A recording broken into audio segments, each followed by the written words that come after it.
हे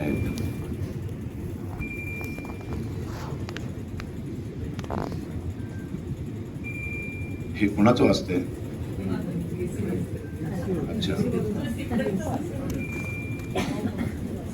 1946 पर्यंत काल आपण आलो होतो. 1947 ला देशाला स्वातंत्र्य मिळालं. त्याच्या आधी 1946 ला जी सार्वत्रिक निवडणूक झाली, त्रिपक्षीय निवडणूक झाली. हिंदू महासभा, काँग्रेस आणि मुस्लिम लीग. काल सांगितलंय तरी सुद्धा परत एकदा रिपीट करतो की हिंदू महासभेचा मूळ अजेंडा होता की आम्हाला निवडून द्या मुसलमानांनो, आम्ही तुम्हाला हक्काचं मुस्लिम राष्ट्र बनवून देतो. मग 100% मुसलमानांनी भारतातल्या हिंदू मुस्लिम लीगला निवडून दिलं. भारताचे तुकडे होऊ देणार नाही, माझ्या देहाचे तुकडे आधी होतील, असे एक भावनिक आव्हान एका वयस्क मोहनदास करमचंद गांधी नावाच्या नेत्याने केलं. आणि त्यांच्या पाठीमागे 1920 पासून सगळा समाज धावत होता. ज्या राष्ट्रीय काँग्रेसचे सगळेच जण सभासद होते, नकळतपणे त्यांच्यावर विश्वास ठेवला गेला. आणि हे काँग्रेस दादांत खोटं बोलतंय. या काँग्रेसने मुळातच हिंदी राष्ट्रवाद स्वीकारलेला आहे, जो या देशाचे तुकडे केल्याशिवाय राहणार नाही. आणि हा मुस्लिम लीग हा तर देशाचे तुकडे करून धर्माच्या नावावरती राज्य मागण्याच्या मनस्थितीमध्येच आहे. त्यांची मागणीच आहे, त्यांचा अजेंडा ते जाहीरपणे सांगताय. त्यामुळे दोघांपासून जर देशाला, राष्ट्राला, समाजाला वाचवायचं असेल तर तुम्ही हिंदू महासभेला मत द्या, असं सांगणारे तिसरे स्वातंत्र्यवीर सावरकर होते. पण लोकांनी नकळतपणे, मुसलमानांनी संपूर्णपणे 100% मुस्लिम लीगला निवडून दिलं. आणि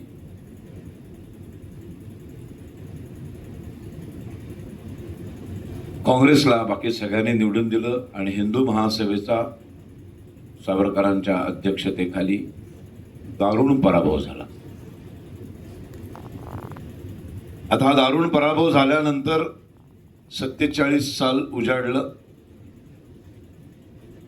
मुस्लिम लीगने जे सांगितलं होतं ते त्यांनी करून दाखवलं. पण काँग्रेसने जे सांगितलं होतं त्यांच्या जाहीरनाम्यातलं एकही गोष्ट खरी ठरली नाही. गांधींचा देह तसाच राहिला, देशाचे मात्र तुकडे झाले. तुकडे झाल्यानंतर सरदार वल्लभभाई पटेल, डॉक्टर बाबासाहेब आंबेडकर, स्वातंत्र्यवीर सावरकर सगळेजण सांगत होते, जर धर्माच्या नावावर विभागणी झालेली आहे तर इथला शेवटचा मुसलमान तिकडे गेला पाहिजे आणि तिथला शेवटचा हिंदू इकडे आला पाहिजे, तरच ही विभागणी यशस्वी ठरेल. तिथे पुन्हा एकदा काँग्रेसमध्ये पडली. मुसलमानांना तेच हवं होतं. आणि काँग्रेस उर्फ गांधीजींनी सांगितलं की नाही, ज्या मुसलमानांना जायची इच्छा नसेल ते इथे राहू शकतात. तुम्हाला सांगितलं मी काल, 3 करोड मुसलमान, म्हणजे जवळजवळ ज्या 90% मुसलमानांनी मुस्लिम लीगला एक पाकिस्तान मिळणार म्हणून मतं दिली होती, तो एकही मुसलमान पाकिस्तानामध्ये गेलाच नाही. कारण त्यांच्या धर्मग्रंथांप्रमाणे त्यांना 1/4 दारुल इस्लाम बनवण्यात यश मिळालेलं होतं. आता उरलेला जो 3/4 हिंदुस्थान आहे तो दारुल इस्लाम बनवण्यासाठी इथे राहायला पाहिजे. काँग्रेसने त्याला सपोर्ट केला, गांधींनी सपोर्ट केला आणि मुसलमान इथे राहिले. 79 वर्ष भारताला स्वातंत्र्य मिळून झाली. 330 करोड झाले. पाकिस्तानातले जे हिंदू होते, जमीन जुमले होते, वर्षानुवर्षांच्या प्रॉपर्ट्या होत्या. म्हणजे लाहोर तर हिंदू बहुल शहर होतं. प्रभू श्रीरामाच्या लव आणि कुश या लव या मुलावरून लाहोर नाव पडलं.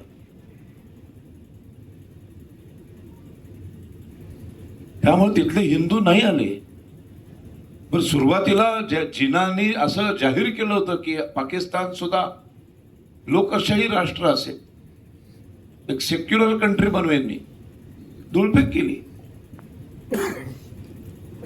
जे 15% हिंदू तिथे राहिले, 79 वर्षात पाकिस्तानातले 15% हिंदू 1% आले आणि भारतातले 3 करोड मुसलमान 30 करोडवर गेले.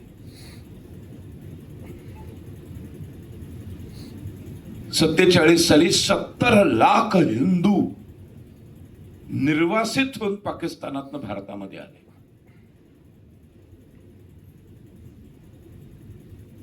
आणि काँग्रेसला मतदान करणाऱ्या हिंदूंचे डोळे उघडले, पण खूप उशीर झालेला होता. सावरकरांचा शब्द खरा ठरला होता. वेळ निघून गेलेली होती. मग देश स्वतंत्र झाला.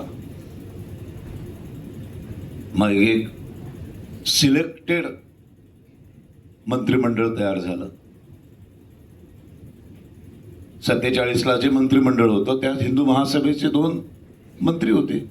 नेहरूंच्या पहिल्या मंत्रिमंडळात श्यामाप्रसाद मुखर्जी मिनिस्टर होते.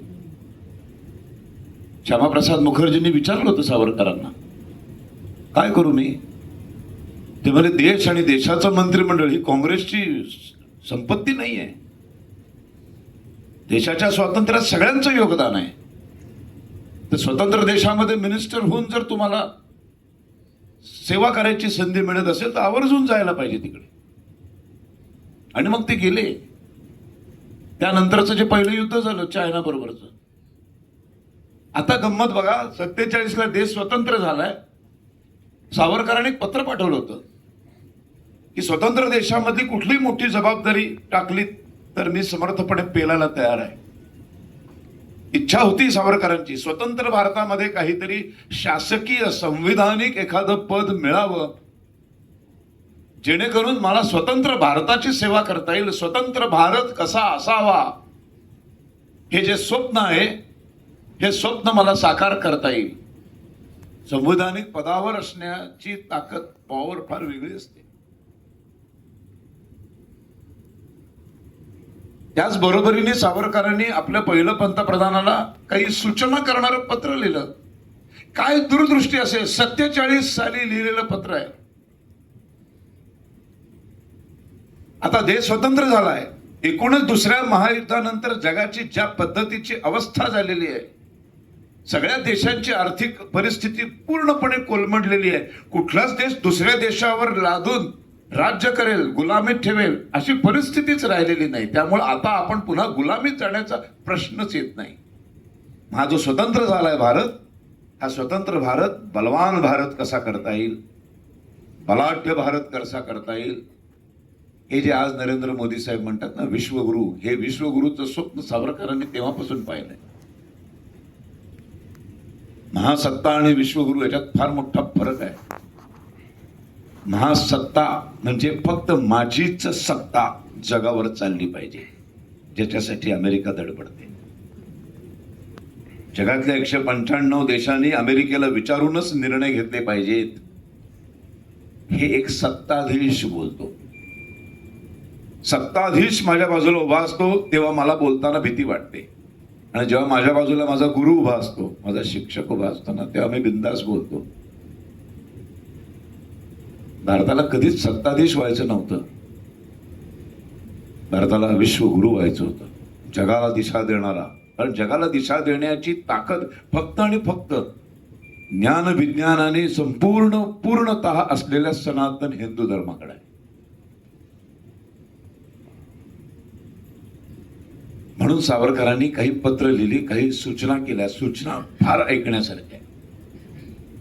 समाजामधले 2 घटक श्रीमंत आणि समृद्ध व्हायला पाहिजेत.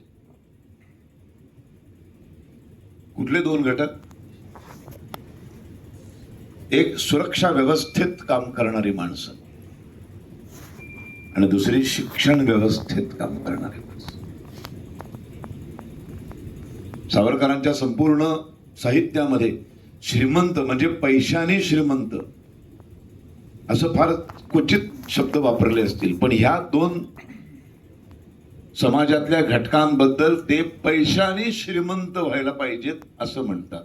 याचा अर्थ या दोन घटकांमध्ये काम करणारे, सुरक्षा व्यवस्थेत काम करणारे म्हणजे तिन्ही दल, वायुदल, नौदल, भूदल आणि अंतर्गत भारतीय सुरक्षा व्यवस्था बघणारे पोलीस दल, ह्यांना श्रीमंत करा. ह्यांना सर्वात जास्त पगार असले पाहिजेत, ह्यांना सर्वात जास्त फॅसिलिटीज असल्या पाहिजेत, ह्यांना रिटायर नंतर प्रचंड मोठी अशी पेन्शन मिळायला पाहिजे, जेणेकरून स्वतंत्र भारतातल्या पुढच्या पिढ्यांना भविष्यामध्ये मला मिलिटरीत जायचंय, पोलीस दलात जायचंय असं त्यांनी स्वप्न बघायला पाहिजे. कारण आता स्वातंत्र्य चळवळ हा विषय संपलेला आहे. गेली 150-200 वर्ष प्रत्येक भारताच्या नागरिकाला समोर एक उद्दिष्ट होतं, काय? स्वातंत्र्य मिळवायचं. मग स्वातंत्र्यासाठी काही ना काहीतरी योगदान द्यायचं. आता ते संपलं. मग आता उद्दिष्ट काय आहे? आता देश समृद्ध करायचा आणि स्वतःची समृद्धी बघायची. आणि मग याला लागतो तो पैसा. संपूर्णपणे गुलाबाच्या फुलाने सावरकरांच्या सूचनेकडे दुर्लक्ष केलं. काही पडलेलीच नाही त्यांना. By accidentally I am Hindu असं जाहीरपणे म्हणणारा माणूस आम्हाला 17 वर्ष पंतप्रधान म्हणून लाभला.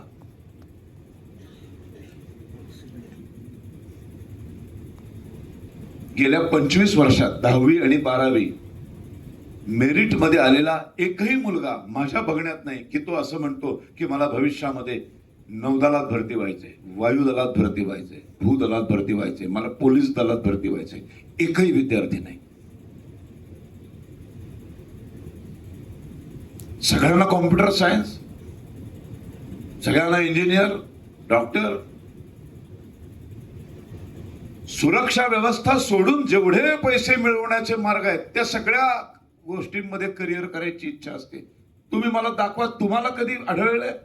10वी मध्ये मेरिट मध्ये आलेल्यांची आणि 12वीला मेरिट मध्ये आलेल्यांच्या मुलाखती बघतो आपण वर्तमानपत्रामध्ये. आता तर न्यूज चॅनल वरती त्याच्या घराघरात शिरून दाखवतात. सगळी मुलं 25-30 वर्षांमध्ये एकही मुलगा असं म्हणाला नाही की मला पोलीस दलात भरती व्हायचंय, मला 92% मार्क मिळालेत, मी एक उत्तम इन्स्पेक्टर होईल, मी एक उत्तम सैनिक होईल, मी एक उत्तम कॅप्टन होईल. एकही नाही. कारण ती प्रतिष्ठा या सुरक्षा व्यवस्थेतल्या माणसांना मिळूच दिली नाही. आणि दुसरा घटक आहे शिक्षण व्यवस्थेत. काय निवडले बघा, सावरकरांची दूरदृष्टी बघा काय आहे ती. त्याने विचारले हे दोनच घटक का? तेव्हा म्हणाले की आमच्या नाटकात एक सुंदर वाक्य आहे कानेटकरांचं, रायगडाला जेव्हा जाग येते मध्ये फार सुंदर वाक्य आहे. लहान मूळ म्हणजे मातीचा गोळा असतो, आकार द्यावा तशी मूर्ती बनते. हे बरोबर आकार द्यायचं काम शिक्षक करतात. आपल्या सगळ्यांचे मातीचे गोळे आपण 5व्या-6व्या वर्षी त्या शिक्षक नावाच्या प्राण्याच्या हातात सोपवतो. आणि 1ली पासून 15वी पर्यंत आयुष्याची मेन संस्कारक्षम जी वर्ष आहेत ती संपूर्ण वर्ष म्हणजे वयाच्या 5व्या-6व्या वर्षापासून ते 20-21व्या वर्षापर्यंत बरोबर नागरिक होण्यापर्यंत तो मुलगा शिक्षकांच्या ताब्यात असतो. म्हणून शिक्षक फार महत्वाचा आहे. आणि या शिक्षकांनी घडवलेली पिढी, म्हणून शिक्षकी व्यवसाय, शिक्षक घटक आणि त्या घटकाचं संरक्षण करणारा संरक्षक घटक. या देशाच्या सीमा ह्या पक्क्या करा आणि देशाच्या सीमा ह्या रक्ता सांडून पक्क्या करायच्या असतात. सुतानी, चरख्यावरच्या सुतानी आखलेल्या रेषा या पुसट होत जातात, अंधुक होत जातात. आणि मग एक दिवस असा येतो की कळेनासच होतं की इथून नेमका बांगलादेश कुठून सुरू झाला, नेमकं पाकिस्तानची आपली बॉर्डर कुठे आहे. पहिली 60-70 वर्ष देशाची भयानक परिस्थिती होती. सहजपणे कोणीही मुंबईतून पुण्यात चालत येईल तशी माणसं पाकिस्तान आणि बांगलादेशातनं आपल्या देशात चालत येत होती. सीमाच नाही, सीमेवर भिंतीच नाही, सीमेवर कुंपणच नाहीत, सुरक्षा दलच नाही. कित्येक किलोमीटर चरख्यावरच्या सुताने आखलेल्या रेषा पुसट होत जातात, अंधुक होत जातात आणि नंतर त्या कळतच नाहीत नेमका देश कुठून सुरू झाला. रेग ओढल्यानंतर तलवारीच्या टोकाने आखलेल्या रेघांवरती जर रक्ताचं शिंपण केलं तर शत्रूला लक्षात येतं की रक्त सांडलंय सीमेवर. या सीमेच्या रक्षणासाठी या देशातला प्रत्येक नागरिक कधीही रक्त द्यायला तयार आहे. एक संदेश असतो. एक एक छोटी छोटी राजकीय कृती ही एक फार मोठा संदेश देऊन जात असते. सावरकरांच्या या सगळ्या सूचना कचऱ्याच्या टोपलीत गेल्या. कचऱ्याच्या टोपलीत नाही गेल्या, त्याच्याबरोबर हे दोन फार महत्वाचे घटक कचऱ्याच्या टोपलीत गेले. कुठेच नोकरी मिळत नाही म्हणून आता शिक्षक होतात. एकही 95% मार्क मिळालेला, सायन्समध्ये पहिला आलेला एकही मुलगा असं म्हणत नाही की मला भविष्यामध्ये एक चांगला शिक्षक व्हायचं, मला भविष्यामध्ये एक चांगला प्राध्यापक व्हायचंय. नाही म्हणत. संपलं ते. त्यामुळे तर शिक्षकांचा मान पण संपला, सन्मान पण संपला.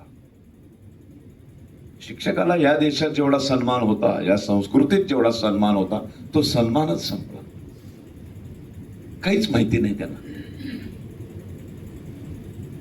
कुणी येतो शिक्षक होतो, कुणी येतात काही शिकवतात. आणि मग संपूर्ण शिक्षण व्यवस्था मुसलमानांच्या ताब्यात गेली. स्वतंत्र भारतानंतर सलग पहिले 5 केंद्रीय शिक्षण मंत्री मुसलमान आहेत.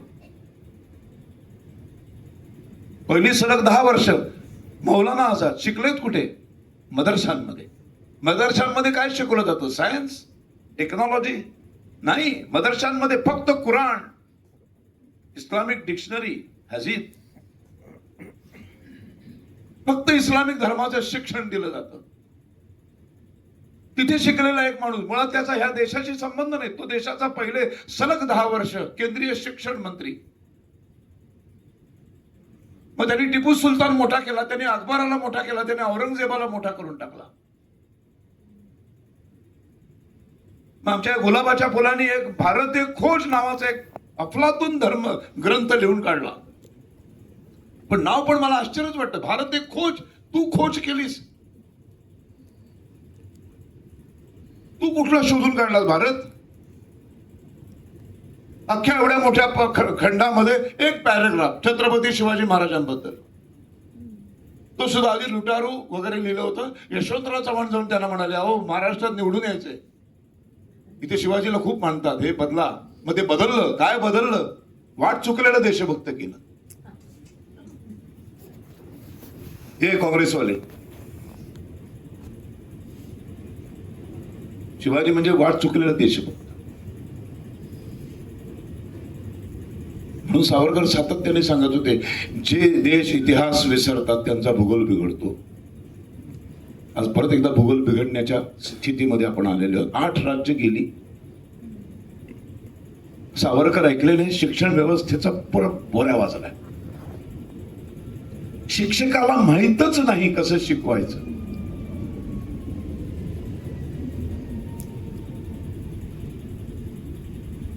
पाठ्यपुस्तक संपूर्ण सिस्टीम मुसलमानांच्या ताब्यात. 25 वर्ष मुसलमान केंद्रीय शिक्षण मंत्री. त्याच्यानंतर सगळे डावे लेफ्टिस्ट. जे ब्रिटिशांनी केलं, जे मॅकॉलेनी केलं, जे मॅक्स मुलरनी केलं, तेच काम पुढे सगळ्यांनी अतिशय प्रामाणिकपणे चालवलं आतापर्यंत. आत्ता कुठे त्या एनसीईआरटी मध्ये थोडे थोडे बदल व्हायला सुरुवात झाली. सावरकर ऐकले नाही. देशाचं फक्त वाटोळं वाटोळं आणि वाटोळच होणार. 70 लाख हिंदू निर्वासित दिल्लीच्या भयानक थंडीमध्ये कुडकुडत असताना गांधी त्यांना म्हणतात, आलातच कशासाठी? सगळं चित्र लक्षात आलं आणि नेहरूंना भीती वाटायची सुरुवात झाली. आता तर सिलेक्टेड म्हणून आपण निवडून आलोय. आपल्याला आता 5 वर्षानंतर या देशातली पहिली निवडणूक होणार आहे. तेव्हा आपल्याला सामोरं जायचंय. म्हणजे 52ची पहिली निवडणूक. आपण किती खोटं बोललोय, आपण काय काय वाटोळं केलंय, हे सगळं आता हिंदू समाजाच्या लक्षात आलेलं आहे. 52ला काय आपण निवडून येणार नाही. आपल्याला एका मोठ्या चमत्काराची गरज आहे. काहीतरी एक मिरॅकल घडलं तर आणि तरच फक्त आपण निवडून येऊ शकतो. जसे राजीव गांधी निवडून आले, मिरॅकल घडलं ना. इंदिरा गांधींची अशी हत्या झाली नसती तर राजीव गांधी कधीच निवडून आले नसते. अभूतपूर्व निवडून आले. विरोधी पक्षात फक्त 2च माणसं होती. अशी मेजॉरिटी या देशानं कधीच बघितली नाही. अशी भयानक मोठी सहानुभूतीची लाट. असं काहीतरी एक प्रचंड मोठा मिरॅकल जर घडलं तर आणि तरच 52ला आपण निवडून येऊ. नाही तर हा सावरकर नावाचा माणूस, आता त्याचा प्रत्येक शब्द 46च्या सभांमधला खरा ठरलाय. ते आता फिरणार, देशभर फिरणार. आता तर देश स्वतंत्र पण झाला. आता कोणाच्या फिरण्यासाठी परवानगीची गरज नाही, कसलीच गरज नाही. आता ते फिरणार, देशाला जागृत करणार. देशाला जागृत करायला सुरुवात केली की हिंदूंना माहिती आहे काय आपली अवस्था झाली फाळणीमध्ये. आणि 52ला हिंदू महासभा निवडून येईल. सावरकर कदाचित देशाचे राष्ट्रपती बनतील, कदाचित पंतप्रधान बनू शकतात. एक चमत्कार हवाय. 15 ऑगस्ट 47 ते स्वतंत्र झाल्यानंतर ह्या एका विचाराने नेहरूंना छळलेलं होतं. 6च महिन्यामध्ये तो चमत्कार घडला. 30 जानेवारी 1948 मोहनदास करमचंद गांधींची हत्या झाली, वध झाला. नथुराम गोडसेने वध केला. 2 अँगलनी या वधाकडे पाहिलं पाहिजे. एक, या वधामुळं प्रचंड मोठं नुकसान झालेलं आहे. ते कुणाकुणाचं झालं आणि ते करायचे सुवर्ण संधी नेहरूंच्या हातामध्ये आली. जे त्यांना मिरॅकल हवं होतं ते मिरॅकल बरोबर घडलं. एक प्रचंड मोठी सहानुभूतीची लाट, त्या लाटेवर स्वार होण्याची संधी नेहरूंना मिळाली. एक निशस्त्र म्हाताऱ्याचा खून. आयुष्यभर ज्याने अहिंसेची पूजा केली त्या अहिंसावादाचा खून. 52च्या निवडणुकीमध्ये जे समोर सगळ्यात मोठं आव्हान होतं सावरकर नावाचं, ते आव्हान संपवण्याची सुवर्ण संधी या गांधी हत्तीने नेहरूंना मिळवून दिली. कारण कधी काळी हा नथुराम गोडसे हा सावरकरांबरोबर हिंदू महासभेमध्ये काम करत होता. हत्या झाली तेव्हा तो नव्हता.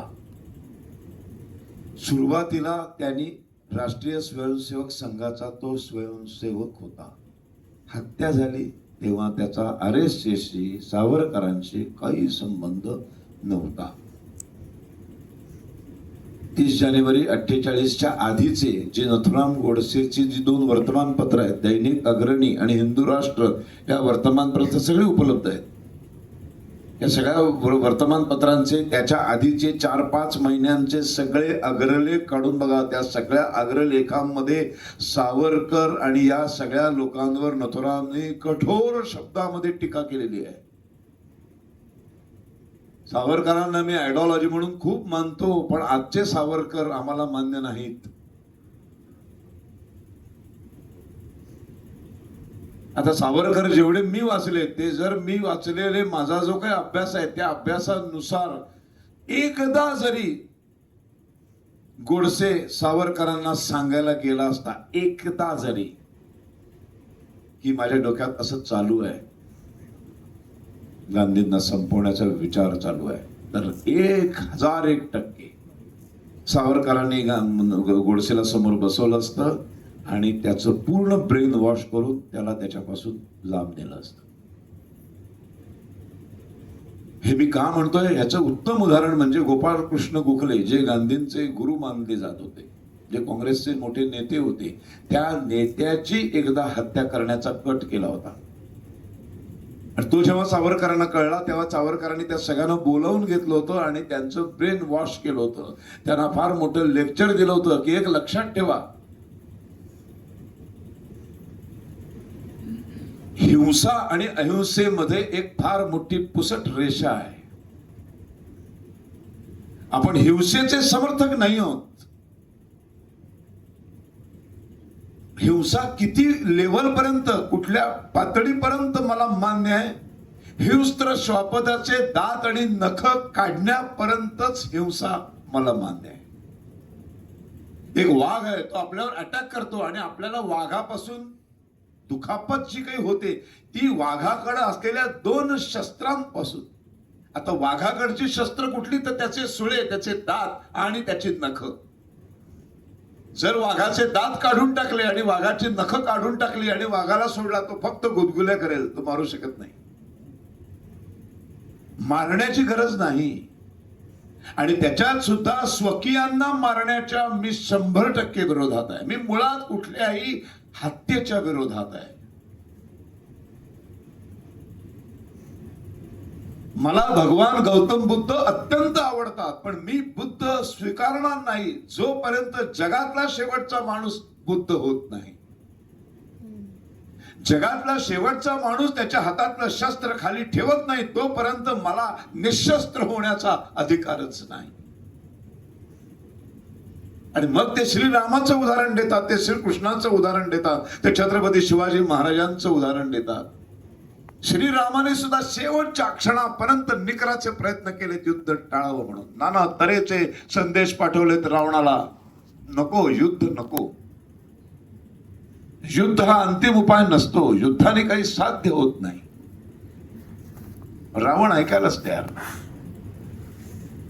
शेवटी त्या मर्यादा पुरुषोत्तम श्रीरामाला सुद्धा हातात शस्त्र घ्यावं लागलं, गोळी मारावी लागली, वध करावा लागला, रक्त सांडावं लागलं. अहिंसा परमो धर्म. अहिंसेसारखं दुसरं सुंदर धर्म नाही. पण ते अतिशय उत्तम अशा अहिंसा धर्माच्या रक्षणासाठी हातात शस्त्र घेणं हा त्यापेक्षाही उच्च पातळीचा धर्म आहे. धर्म हिंसा तथैवच. मग ते उदाहरण देतात श्रीकृष्णाला. तर अर्जुन स्वतःच म्हणत होता की मी नाही मारत, मी नाही उचलत धनुष्य, मला हे शक्य नाही. सगळे माझे नातेवाईक आहेत समोर, काका मामा सगळे चुलत बंधू आहेत समोर, मी कसं मारू यांना. खेळलोय मी यांच्या बरोबर, यांच्याकडनं मी विद्या शिकलोय, यांच्या बरोबर मी खेळलोय, यांनी मला अंगा खांद्यावर वाढवलंय, ह्याला मी मारू कसं. श्रीकृष्ण काय म्हणतो, वेडा आहेस तू. ही लढाई काका मामा आणि पुतण्यामधली नाहीये, मामा आणि भाच्यातली लढाई नाहीये. ही लढाई आहे धर्म आणि अधर्मातली. महाभारतात कुठे अब्दुल होता, महाभारतात इस्लामच नव्हता, महाभारतात ख्रिस्ती धर्मच अस्तित्वातच आलेला नव्हता. लढाई सगळी आहे धर्म आणि अधर्मातली लढाई आहे. मग नेमका धर्म म्हणजे काय आहे, कशाला म्हणायचा धर्म आणि कशाला म्हणायचा अधर्म, काल सांगितलं नाही ना.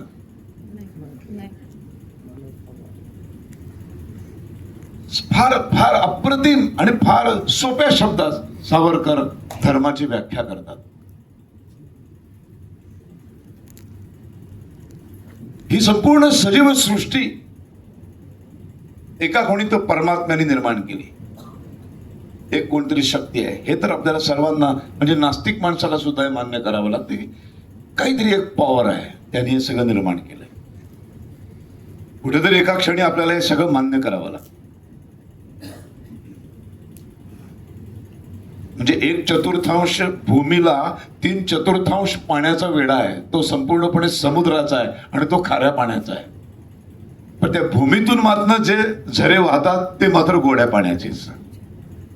नदी मात्र गोड्या पाण्याची असते, पण ती गोड्या पाण्याची असली तरी तिचं अंतिम ध्येय काय? त्या सागरामध्ये जाऊन तिचं मिलन होणं. मिरॅकल.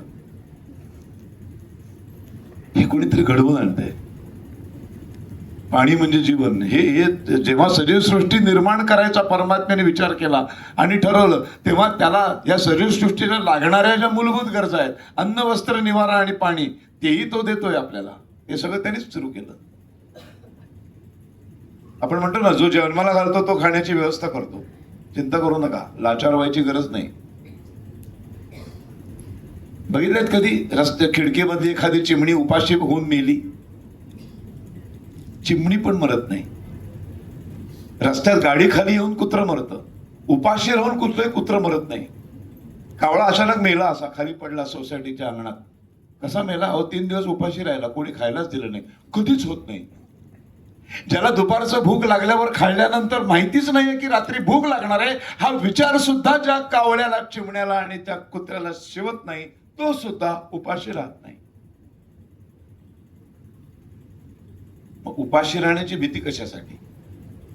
ज्याने जन्माला घातले तो सगळं जगवणार, सगळे त्याची व्यवस्था बरोबर आहे, त्याचं प्लॅनिंग कधी चुकत नाही. प्लॅनिंग आपलं चुकतं. गरज नसताना 2 महिन्यानंतरचं रेशन भरून ठेवतो. कोरोनामध्ये भरत होते ना, 1 तास वाहण्याचं दुकान, चायला असं फरसाण आणून ठेवायचे घरात. 15 दिवस पुरलं पाहिजे. काय माहिती कधी उघडेल, बंद होईल मनुष्य. पण त्या कोरोनामध्ये काही कुत्र्यांनी साठवलं नाही, चिमणीने साठवलं नाही, कोकिळेने साठवलं नाही, कावळ्याने साठवलं नाही. निसर्ग आहे. तर या निसर्गाने हे सगळं जे निर्माण केले ना, ह्या सगळ्या निर्मात्या बरोबर, त्याच्या निर्मिती बरोबर त्या पदार्थाला, त्या वस्तूला एक गुणधर्म बहाल केलाय. हे सगळं सावरकर सांगतात ना, हे माझं नाही आहे.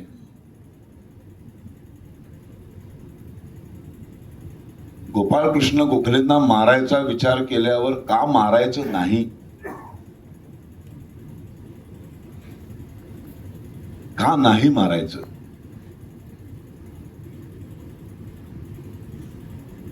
एक दगड आहे, एक दगडाला सुद्धा कोणीतरी जन्माला घातले. एक दगड म्हणून तो अस्तित्वात आला, तेव्हा त्याचं अस्तित्व निर्माण झालं दगड म्हणून. तेव्हा त्याला एक गुणधर्म प्राप्त झाला.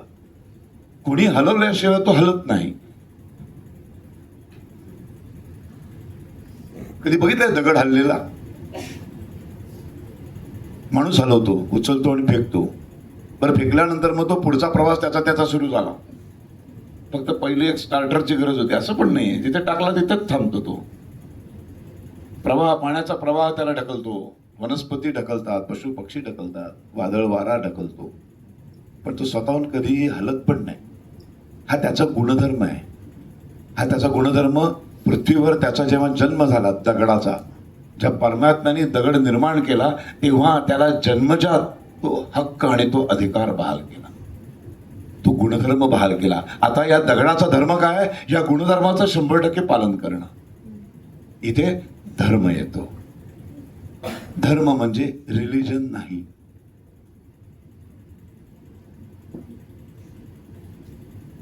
धर्म म्हणजे जन्मजात मिळालेल्या गुणधर्माचं 100% पालन करणं हा धर्म आहे. मी एक अभिनेता आहे, कलाकार आहे, नाटकात काम करतो, कर्वेंची भूमिका करतो, पुरुषमध्ये त्या खलनायकाची भूमिका करतो. तेव्हा त्या भूमिकेचे 2.5 तास मी गुलाबरावच वाटलो पाहिजे. मध्ये शरद वंश दिसतं कामा नाही. हिमालय करताना तुम्हाला फक्त आणि फक्त कर्वे दिसले पाहिजे. नथुराम बघताना तुम्हाला माझ्यातला फक्त नथुराम दिसला पाहिजे. शरद डोकावला पण नाही पाहिजे. हा जो मला गुणधर्म बहाल केलाय ना, या गुणधर्माचं 100% पालन करणं आणि कलाकार धर्म बजावणं हे माझं काम आहे. एक नदी आहे, उगम पावल्यानंतर किती दऱ्या खोऱ्या आणामध्ये तिच्या किती अडथळे निर्माण करा, कितीही अडथळे निर्माण करा, जगातली कुठली नदी मध्ये थांबत नाही. त्या सगळ्या अडथळ्यांवर मात करत ते सागराला जाऊन तिचं मिलन होणारच. नद्यांमध्ये लेफ्टिस्ट नसते, नद्यांमध्ये समाजवादी नदी नसते. सगळ्यात जाऊन मिळतात, आपण कशाला जायचं?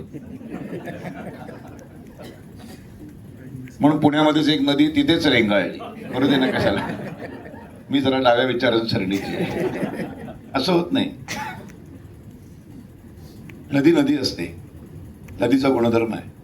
उगमापासून ते सागराच्या मिलनापर्यंत बघा ना, कुठे कुठे उगम होतात आणि कुठे सागर आहे, कुठे हिमालय आहे, कुठे पर्वत रांगा आहेत, कुठे कुठे त्या नद्यांचे उगम आहेत आणि ते जाऊन जातं कुठं खाली. ते कसा प्रवास आहे त्या नद्यांचा.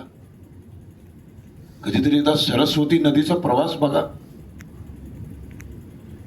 हिमालयाच्या उंच शिखरावर वाळू सापडते. कशामुळं? ही सरस्वती नदी वर गेली. हिमालय असा नाही तयार झालाय. हिमालयामध्ये वर बर्फ आहे, तिथे वाळूचा संबंधच काय? जे नदीत सापडतं ना शंख शिंपले, ते हिमालयाच्या शिखरावर सापडतात. त्या सरस्वती नदीच का म्हटलं? कारण ह्या सरस्वती नदीच्या किनाऱ्यावर आमच्या आर्यांनी आपल्या ऋचा रचल्या आणि पहिला वेद तयार झाला, ऋग्वेद. त्याला वाङ्मय म्हणतात, साहित्य नाही म्हणत. आपल्याकडे मौखिक परंपरा आहे. आपल्याकडे सगळं जाळून टाकलं. 12 विश्वविद्यालय जाळली, 9-9 लाख. नालंदा त्या खिलजीने जाळलं. 3.5 का 4 महिने जळत होतं. जळत काय होतं? खांब, कौलं, वासे, दरवाजे, खिडक्या 4 दिवसात जळतात. किती मोठं असू दे, 4-5 दिवसात सगळं वस्तू जळून संपते. जळत काय राहिलं पुढचे 4 महिने? आतली पुस्तकं 4 महिने जळत होती. म्हणजे किती होती? 9 लाख पुस्तकं. मी काल म्हटलं ना तुम्हाला, इंग्लंडमध्ये पहिली शाळा निर्माण झाली तेव्हा 12 विश्वविद्यालय ज्या भारतामध्ये होती. असा आहे भारत, असा आहे हिंदू धर्म, असा आहे हिंदू संस्कृती. सार्थ अभिमान वाटला पाहिजे आम्ही हिंदू असल्याचा.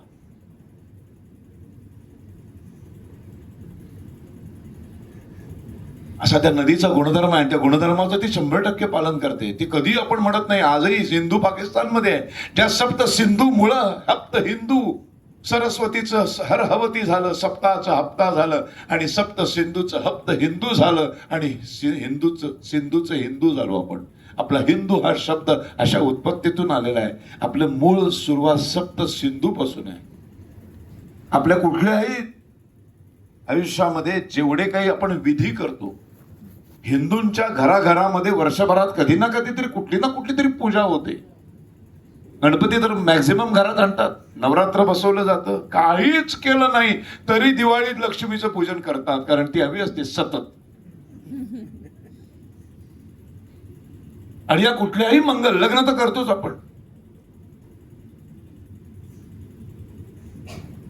या कुठल्याही मंगलविधीची सुरुवात ते भटजी येतात, ते गुरुजी येतात, ते एका मंत्राने करतात. एकाच मंत्राने आपल्या हिंदूंच्या सर्व मंगलविधींची सुरुवात होते.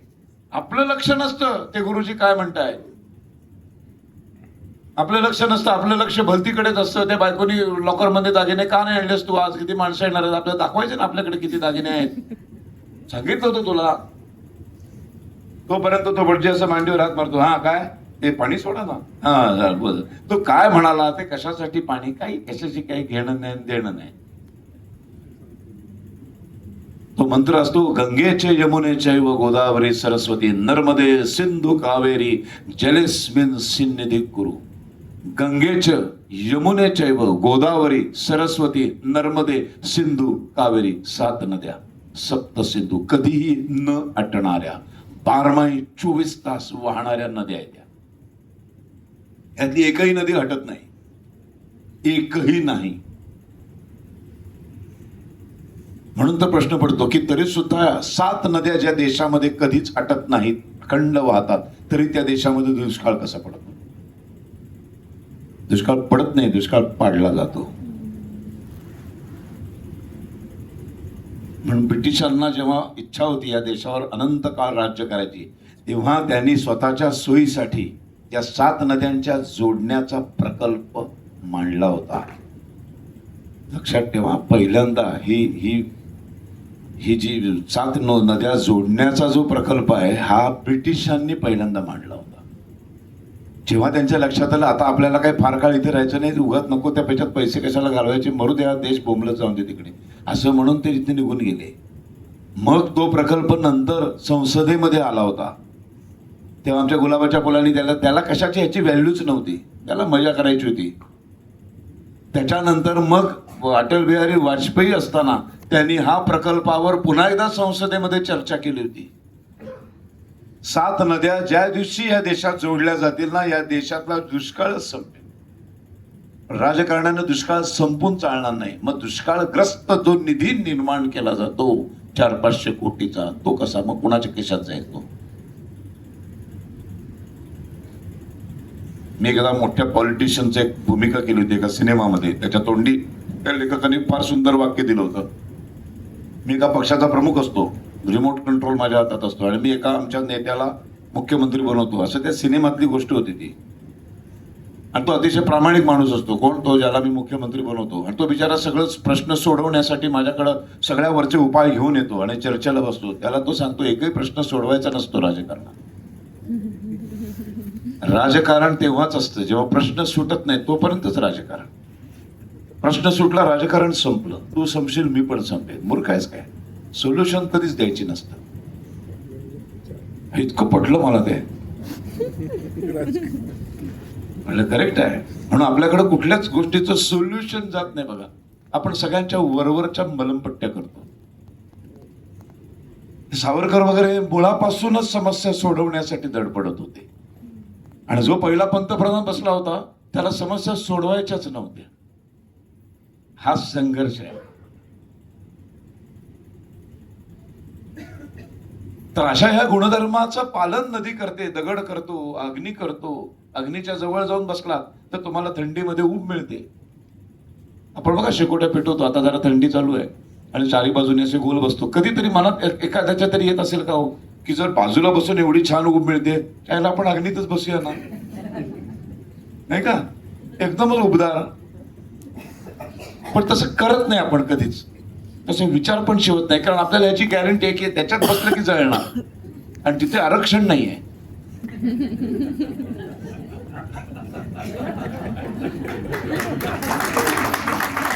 म्हणजे पोंक्षे बसला की पूर्ण जळला, 5% आरक्षित आहे तर तेवढा भाग राहिला.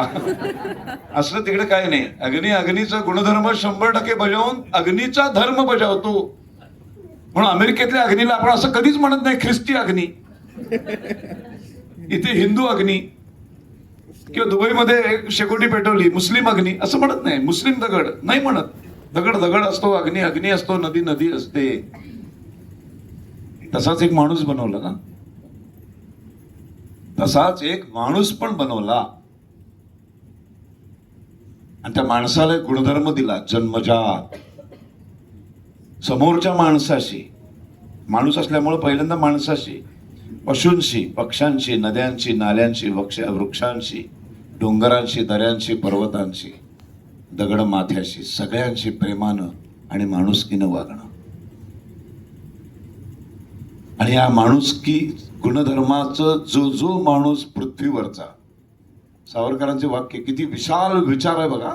सावरकर म्हणतात या माणुसकी धर्माचं पालन पृथ्वीवरचा जो माणूस करतो तो माणुसकी धर्माचं पालन करतो, त्याला मी हिंदू म्हणतो.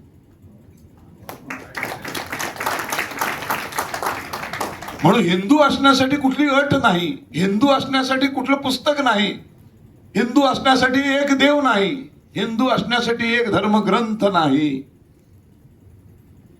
हिंदू असण्यासाठी एकच अट आहे, आपल्यामुळे कोणाला त्रास होणार नाही असं वागायचं. किती साधं सोपं आहे. मग ते म्हणतात 33 कोटी देवदेवतांची पूजा करणारा हिंदू समाज, एक अल्लाह आणि एक येशूची भर पडली, आम्हाला फरकच पडत नाही. कारण आमच्यासाठी सगळे हिंदू आहेत.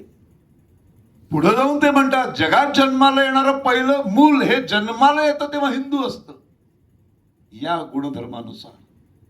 मग 7-8 वर्षानंतर त्याचे आई वडील त्या धर्मसंस्थेचा, त्या पंथाचा त्याच्यावर संस्कार करतात आणि त्याला त्या पंथाचा, त्या धर्मसंस्थेच्या, त्या मजहबचा साक्षीदार सभासद बनवतात.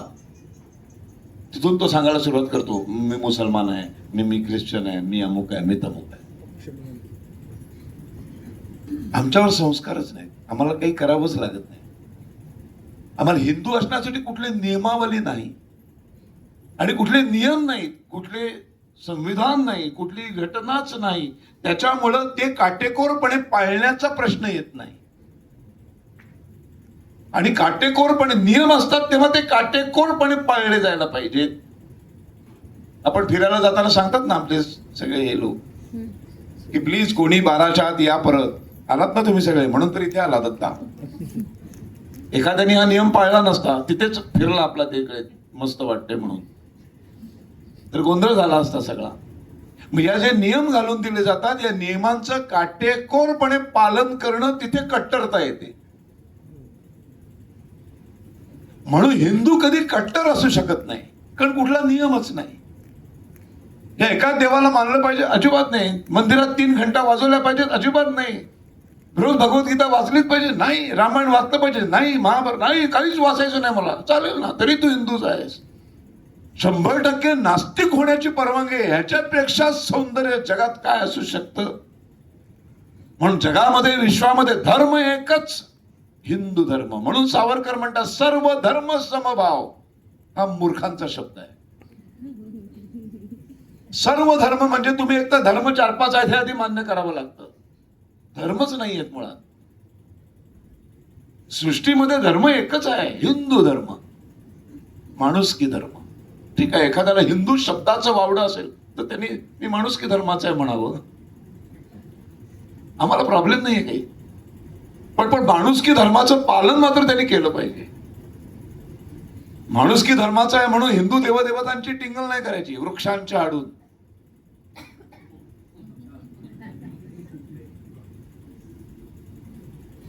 वृक्षावर बंदूक ठेवून कुंभमेळ्यावर नाही मारायचे बंदूक.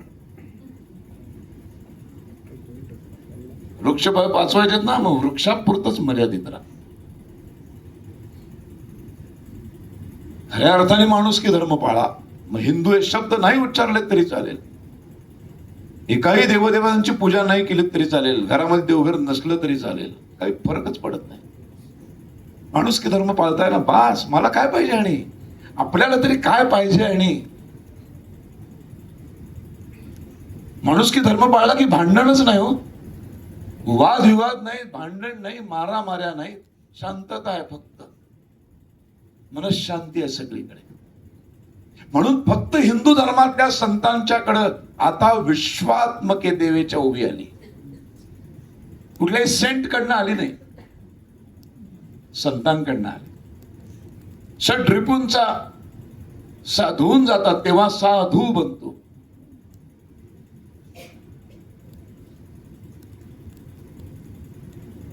खरं तर या विषयाला लागून नाही, पण एक गंमत म्हणून, खूप काय काय वाचत असतो म्हणून पटकन सांगावं असं वाटतं. सांगू ना, तुम्हाला गंमत वाटेल. हे साधू आलं, संत आलं म्हणून सांगतो. इथं सगळी वाद्य बसली होती गप्पा मारायला. तबला, मृदुंग, बासरी, सतार, हार्मोनियम, तंबोरा, जेवढी काही वाद्य असतात, झान बिन, सगळी गप्पा मारत होती एकमेकांवर. एकच त्यातलं वाद्य गप्प होतं, काही बोललंच नाही. सगळ्यांच्या लक्षात आलं हे काही बोलत नाही. ती होती बासरी. काय तू काहीच बोलत नाही? ती म्हणते नाही, त्या भगवंताने फुंकर मारल्याशिवाय मला बोलताच येत नाही.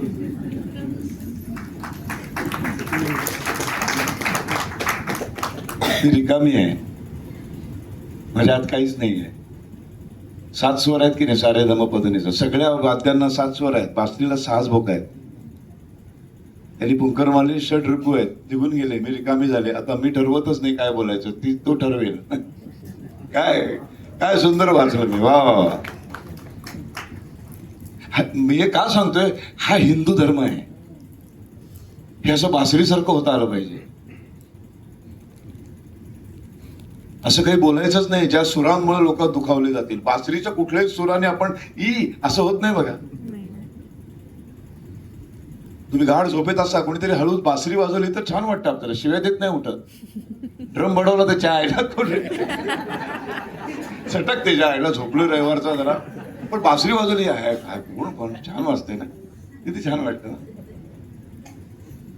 असा आहे हिंदू धर्म, माणुसकीचा धर्म आहे. म्हणून आता विश्वात्मके देणे येणे वागेत तोषावे.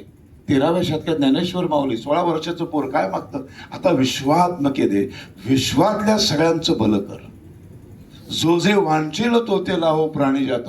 फक्त भारतीय नाही, विश्वातलं. काल आपण तिकडे वंदे मातरम बद्दल मी थोडंसं बोललो. बंकिमचंद्र चट्टोपाध्याय वंदे मातरम म्हणतात, पृथ्वीला वंदन करणार गीत. पृथ्वीला वंदन करतो म्हणजे पृथ्वीवर जन्माला आलेल्या प्रत्येक वस्तूला वंदन करतो. मग पृथ्वीवर जन्माला आलेला प्रत्येक माणूस माझा आहे. तो कुठली पूजा करतो आम्हाला घेणं देणं नाही.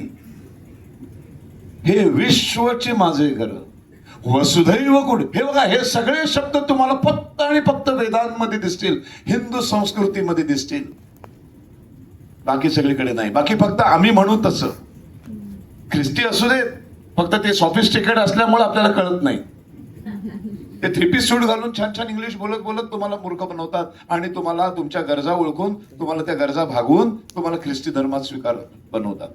सगळं तेच करतात, काही फरक नाही त्याच्यात. म्हणून सिरिया असेल, इराण असेल, इराक असेल, हे सगळे इस्लामिक देश नव्हते.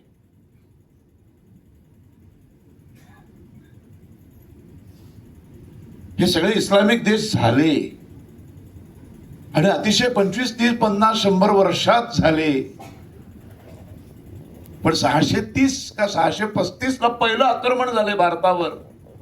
तिथून 2025 पर्यंत किती, 630, 635 ला भारतावर पहिलं आक्रमण झालं. त्याच्या आधीचा भारत फक्त प्युअर हिंदू, सुजलाम सुफलाम, कुठलाही भेद नाही, कुठली जात नाही, कुणाचा द्वेष करत नाही.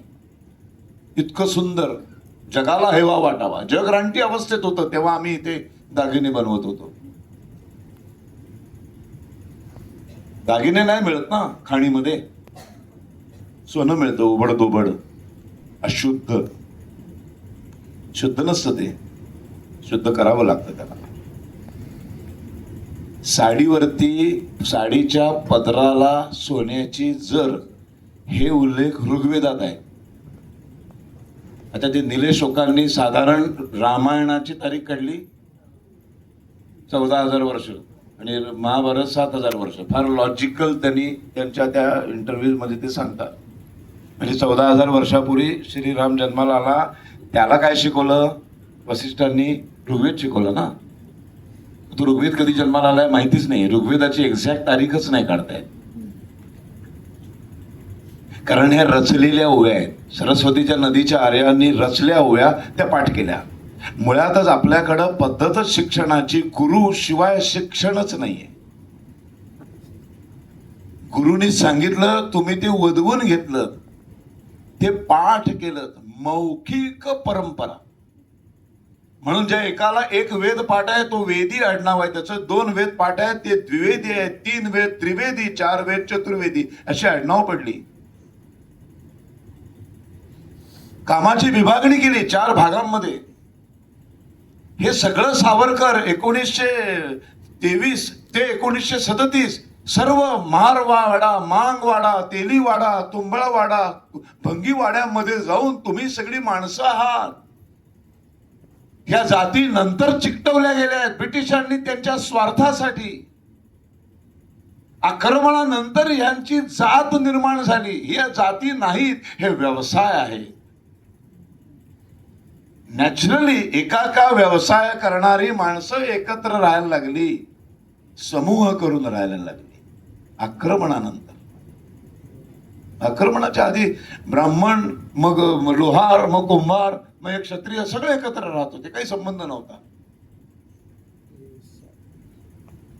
हे सगळं नंतर घडत गेलं. आक्रमणानंतर घाबरून आपल्याकडं कधीही बाईच्या डोक्यावर पदर नव्हता, कधी दुपट्टा नव्हता, कसलंच काही नव्हतं. हे सगळं आक्रमणांच्या भीतीवर मुळे स्त्रियांना लुबाडलं जायचं, स्त्रियांना विकलं जायचं, स्त्रियांची अब्रू लुटली जायची. त्याच्यापासून वाचण्यासाठी नकळतपणे काही कुप्रथा आल्या. सतीभीती जाणं आपल्याकडे कुठल्या रामायणामध्ये कुठली बाई गेली सती? महाभारतामध्ये एवढ्या बाई पुरुष मेले ना, कुठली बाई सती गेली?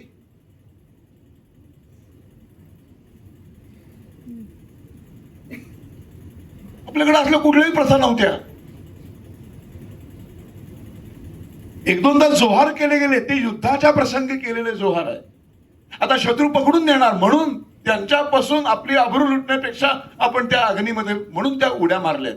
म्हणजे ती प्रथा नव्हती, अशा कुठल्याच प्रथा नव्हत्या. हे सगळं पॉलिटिकल अजेंडे आहे.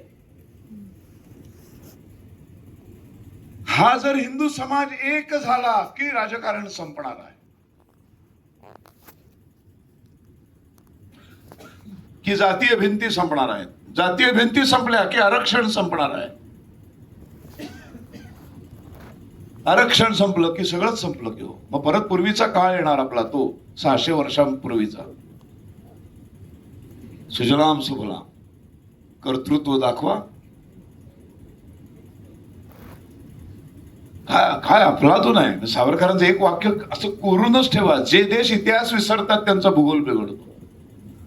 आणि भूगोल जर बिघडवायचा नसेल तर आता आपल्याला सातत्याने इतिहास वाचला पाहिजे. वेळ मिळाला की इतिहास वाचला पाहिजे. नुसतं वाचून थांबायचं नाही. जी दिसली बाई, मैत्रीण दिसली, मित्र दिसला, काहीतरी फालतू सोसायटीच्या गप्पा नाही मारायच्या. काय आज वाचलं ते सांगायचं त्या बाईला.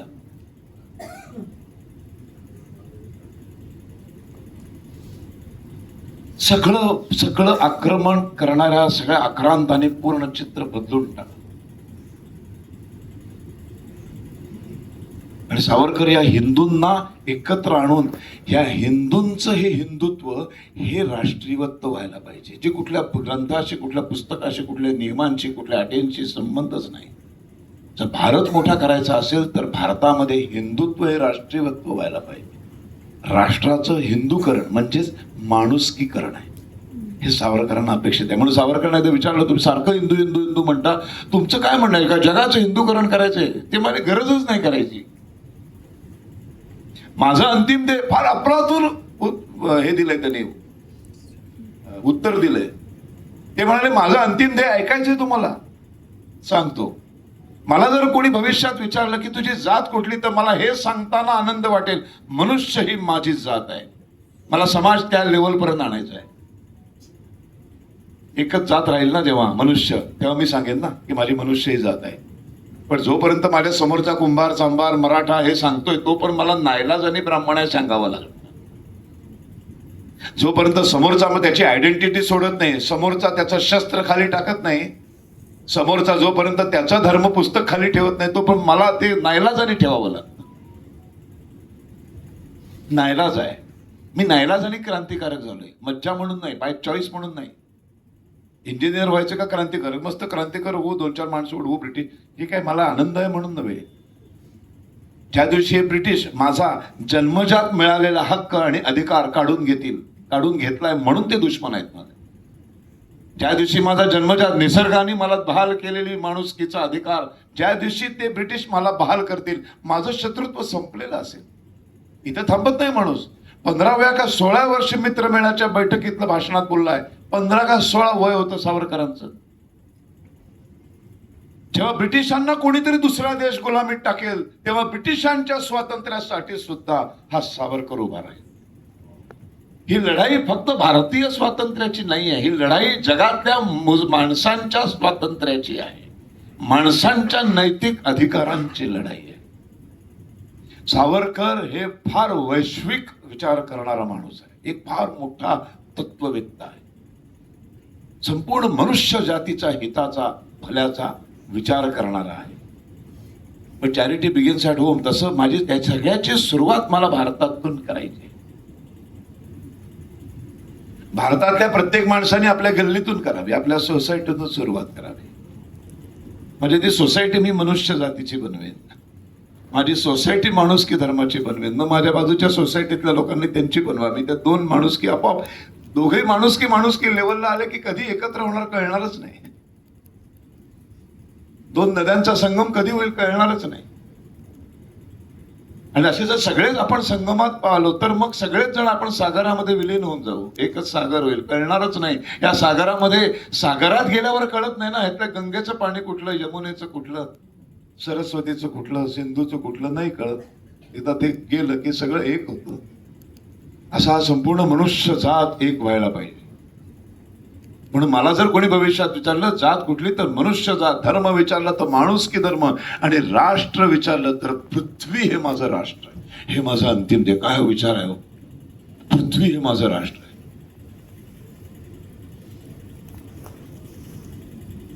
असे आहेत सावरकर. आणि असे सावरकर आता लोकांपर्यंत पोचणार. आता 52च्या निवडणुकीत 100% आम्ही हरणार. आणि एक चमत्कार घडला आणि त्याचा आधीचा संबंध लावला गेला सावरकरांशी. काहीही संबंध नसताना गांधी हत्येमध्ये सावरकरांना अटक केलं.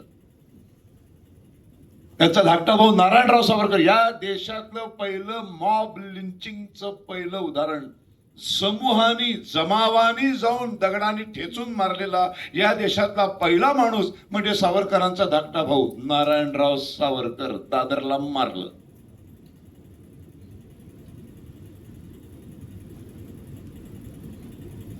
अत्यंत परोपकाराने डॉक्टरी पेशा चालवत होते, मेडिकलचा अभ्यास करत होते, मेडिकलची प्रॅक्टिस करत होते. ज्या पेशंटकडे पैसे नाही त्यांना पैसे नसताना पण ते सगळे औषधोपचार करायचे. इतके लोकप्रिय, इतके प्रत्येकाला हा डॉक्टर आपला आपला वाटत होता. असे त्यांचे काही, त्यांच्याकडे बरे होऊन गेलेले काही पेशंट त्या मॉब लिंचिंगच्या प्रकरणामध्ये आले आणि त्यांनी त्यांच्यावर आपण स्वतः तो मार खाल्ला. आणि त्या सगळ्या जमावातनं ते दगडाने ठेचलेल्या अवस्थेत नारायणरावांना कसं तरी हॉस्पिटलमध्ये नेलं आणि पुढे काही दिवसांनी तिथेच ते मेले. नारायणराव सावरकर, सावरकरांचा धाकटा भाऊ, मॉब लिंचिंगचं या देशातली पहिली हत्या आहे. सावरकरांना अटक करून घेऊन गेले, काही संबंध नाही.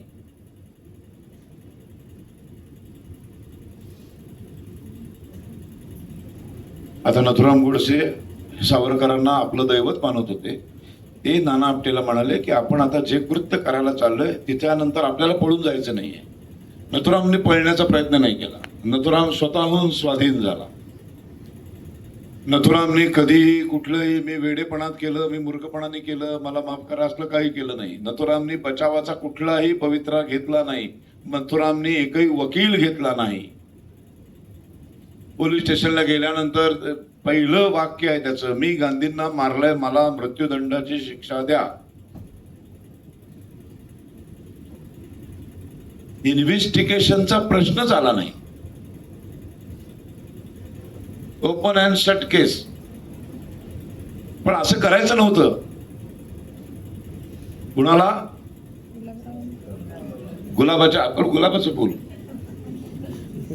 आपलं टोपण नाव लक्षात ठेवा. त्याला मोठी कॉन्स्पिरसी करायची होती. याच्यामध्ये प्रचंड, हा जो काय मिळाला ना आता चमत्कार, या चमत्कारामध्ये अनेक दगड मारायचे होते, अनेक पक्षी मारायचे होते. तरच 52ची निवडणूक जिंकणार. पहिला पक्षी मारला जो सगळ्यात मोठा लीडर आपल्या डोळ्यासमोरचा, सगळ्यात मोठा विरोधक, त्याचे 100% वाक्य 46च्या सभांमधलं खरं ठरलंय.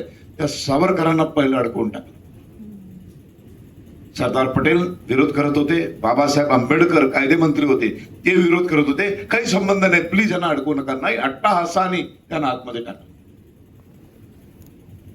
त्यांच्यावर लावलेला एकही आरोप सिद्ध झाला नाही, एकही पुरावाच नाही, कारण काही नव्हतंच.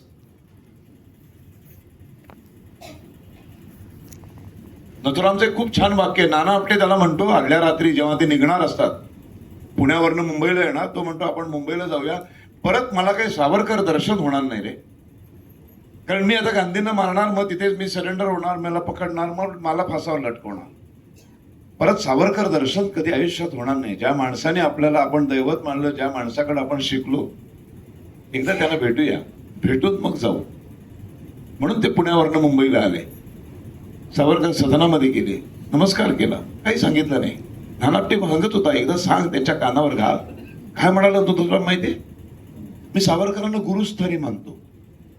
मला 101% खात्री आहे की सावरकराला नकार देणार. कारण गोपाळकृष्ण गोखलेंच्या वेळेला सावरकरांनी असाच विरोध केला होता. स्वकीयांना मारण्याच्या सावरकर कायम विरोधात आहे. मुळात माणसं मारण्याच्या ते विरोधात आहे. जेव्हा नाईलाज होतो तेव्हा बंदूक घेऊन माणूस मारायचा असतो. युद्धात समोरासमोर बंदूक घेतल्यावर मारावाच लागतो, पर्याय नसतो. बॉर्डरवरच्या सैनिकासमोर पर्याय नसतो, त्याला अहिंसक होता येत नाही. पर्याय नाही म्हणून शेवटी रामाने रावणाला संपवलं. म्हणून श्रीकृष्णाने अख्खी भगवद्गीता सांगून अर्जुनाला अंडीव धनुष्य उचलून मारायला लावलं.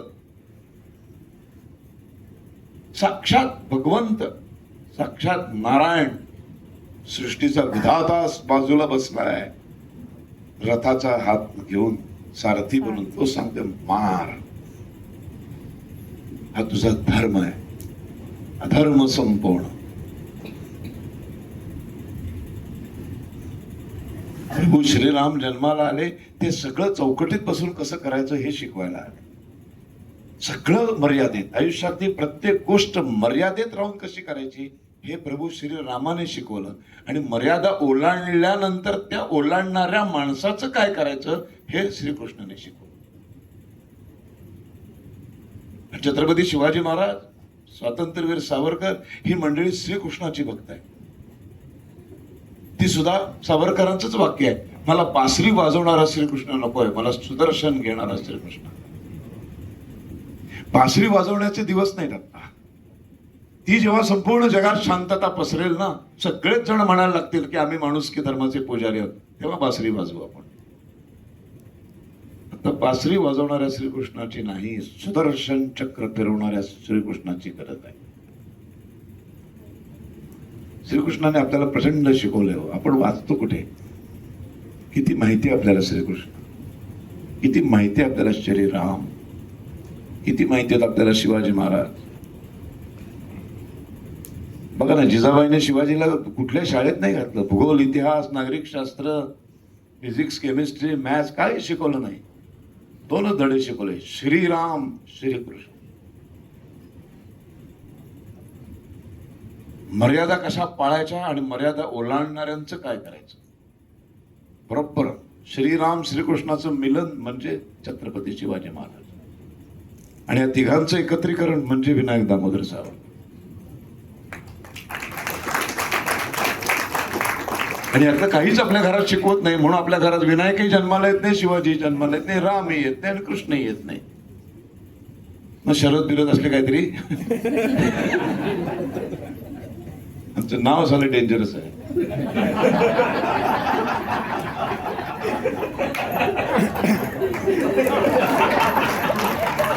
बिचाऱ्या माझ्या आईला कल्पना नव्हती पुढे जाऊन असं काहीतरी होईल. असे हुशार रसिक असले की मजा येते बोलत, तर वर्ण ताकपात कळतो.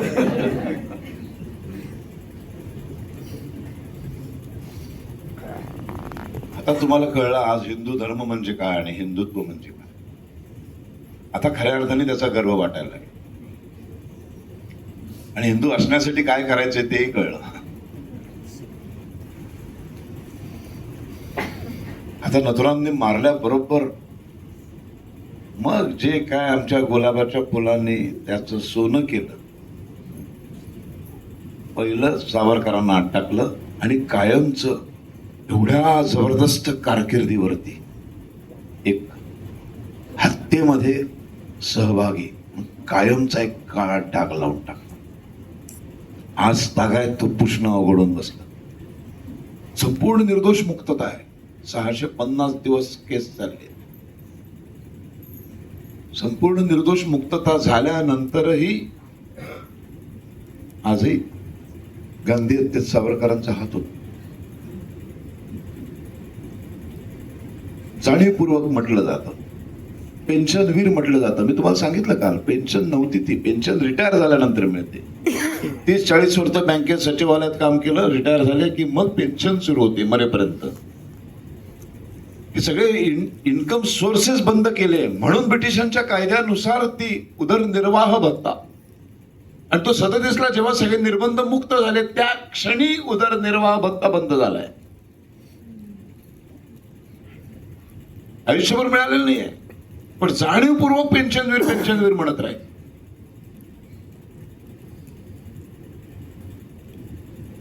ह्याचं सगळ्याच मूळ कुठे आहे माहितीये?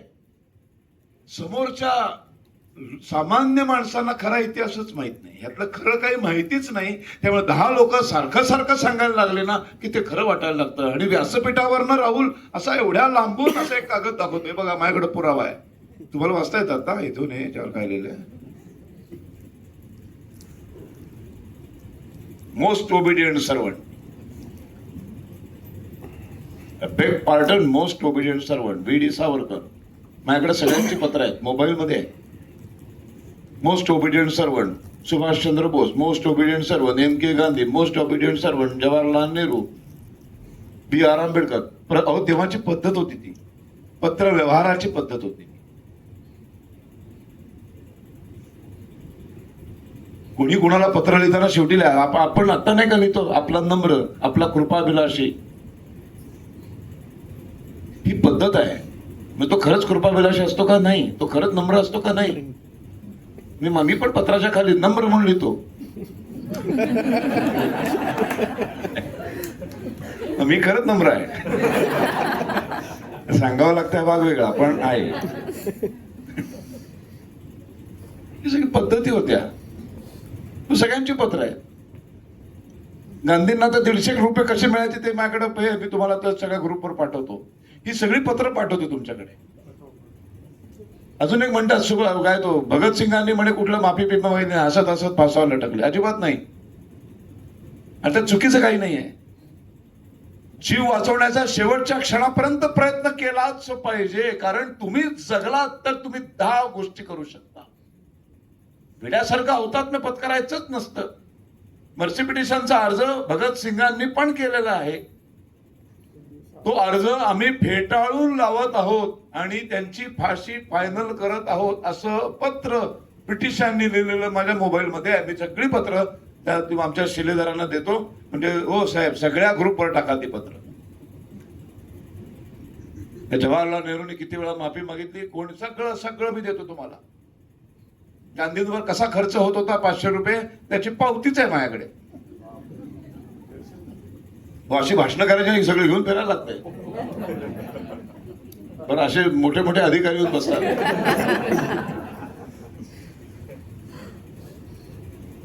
आणि आपण सावरकर बघतो, वक्त्याचा गुणधर्म आहे खोटं काही सांगायचं नाही.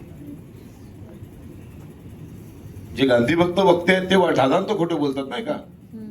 कुंभमेळा अकबरांनी सुरू केला,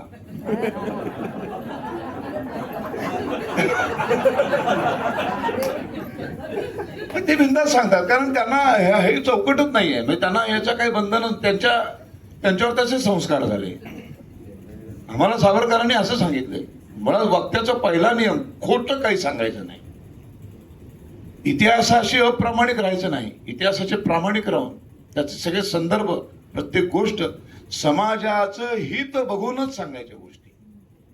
एखादी गोष्ट खरी असली आणि ती सांगितल्यामुळे जर गडबड होणार असेल तरी सांगू नये, लपून ठेवावे. झाकले मूठ 1.25 लाखाची राहू दे, आता ते झालं, जुनं गेलं, सोडून दिलं आपण. आता झाला ना तो माणूस मोठा, लागलेत ना भिंतीवर फोटो, आता कशाला उकरून काढायचं, म्हणून आम्ही गप्प होतो. पण तुम्ही जर आमच्या माणसाचं उकरून काढायला लागला तर नाईलाजाने परत सावरकरच. मी कधीच कोणाला मारणार नाही, पण तू जर बंदूक घेऊन उभा राहिला तर मला मारावंच लागेल. दुबळ्या माणसाच्या हाती, दुबळ्या माणसाच्या तोंडी अहिंसा शोभून दिसत नाही. अहिंसा कोणाच्या तोंडी शोभित दिसते, AK-47 घेऊन जो उभा आहे, लोडेड गन घेऊन जो उभा आहे ना, तो म्हणतो ना जेव्हा मी अहिंसेचा पुजारी आहे, शोभून दिसतं, वजन प्राप्त होतं. खरं तो असं म्हणतोय, पण आता तर AK-47 आहे. वाघासमोर पंडित मोदक घेऊन गेला तर वाघाचा पंडित मोदक होतो. मूर्खपणा आहे. मी गौतम बुद्धांना खूप मानतो, पण मी बुद्ध धर्म स्वीकारत नाही. मी स्वीकारण्याची लायकी नाही माझी. मी जर बुद्ध धर्म स्वीकारला की मग मला तसं वागताच येणार नाही, मला शस्त्र उचलताच येणार नाही, मला अधर्माचा संहार कसा करता येईल. कारण परत श्रीकृष्ण आमचे आदर्श आहेत, श्रीराम आदर्श आहे नाही का. अहिंसेमध्ये एवढी ताकद आहे, तर मग छत्रपती शिवाजी महाराजांनी अहिंसक व्हायला पाहिजे होतं. तो अफजल खान तर बोलत होता निशस्त्रच भेटायला ये, नाही गेले असते. आणि एकटा भेटायला ये असं निमंत्रण होतं त्याला. नशीब आपलं 17व्या शतकात मोहनदास जन्माला नाही आले. अहिंसा.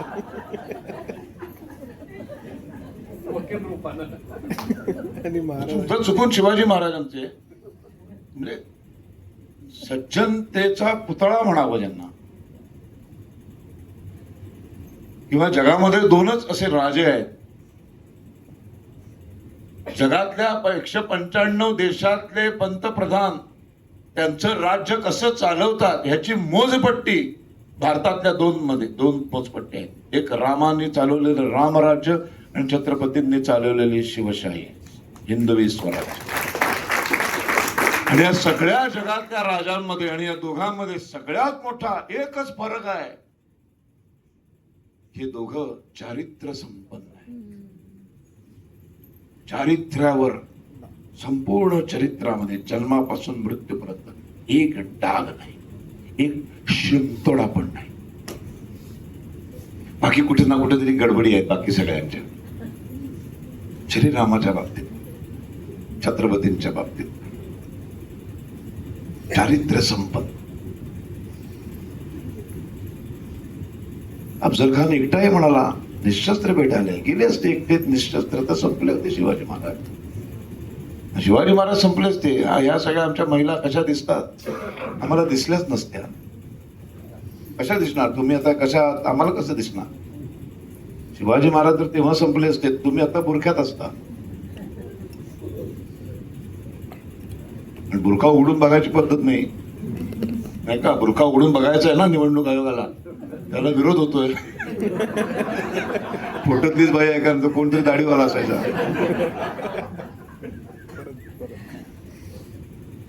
न होता सिवा तो सुन्नत होती सबकी. केवढं मोठं ऋण आहे हिंदू समाजावरती छत्रपतींचं, ते आज आपण हिंदू म्हणून जगतो आहोत.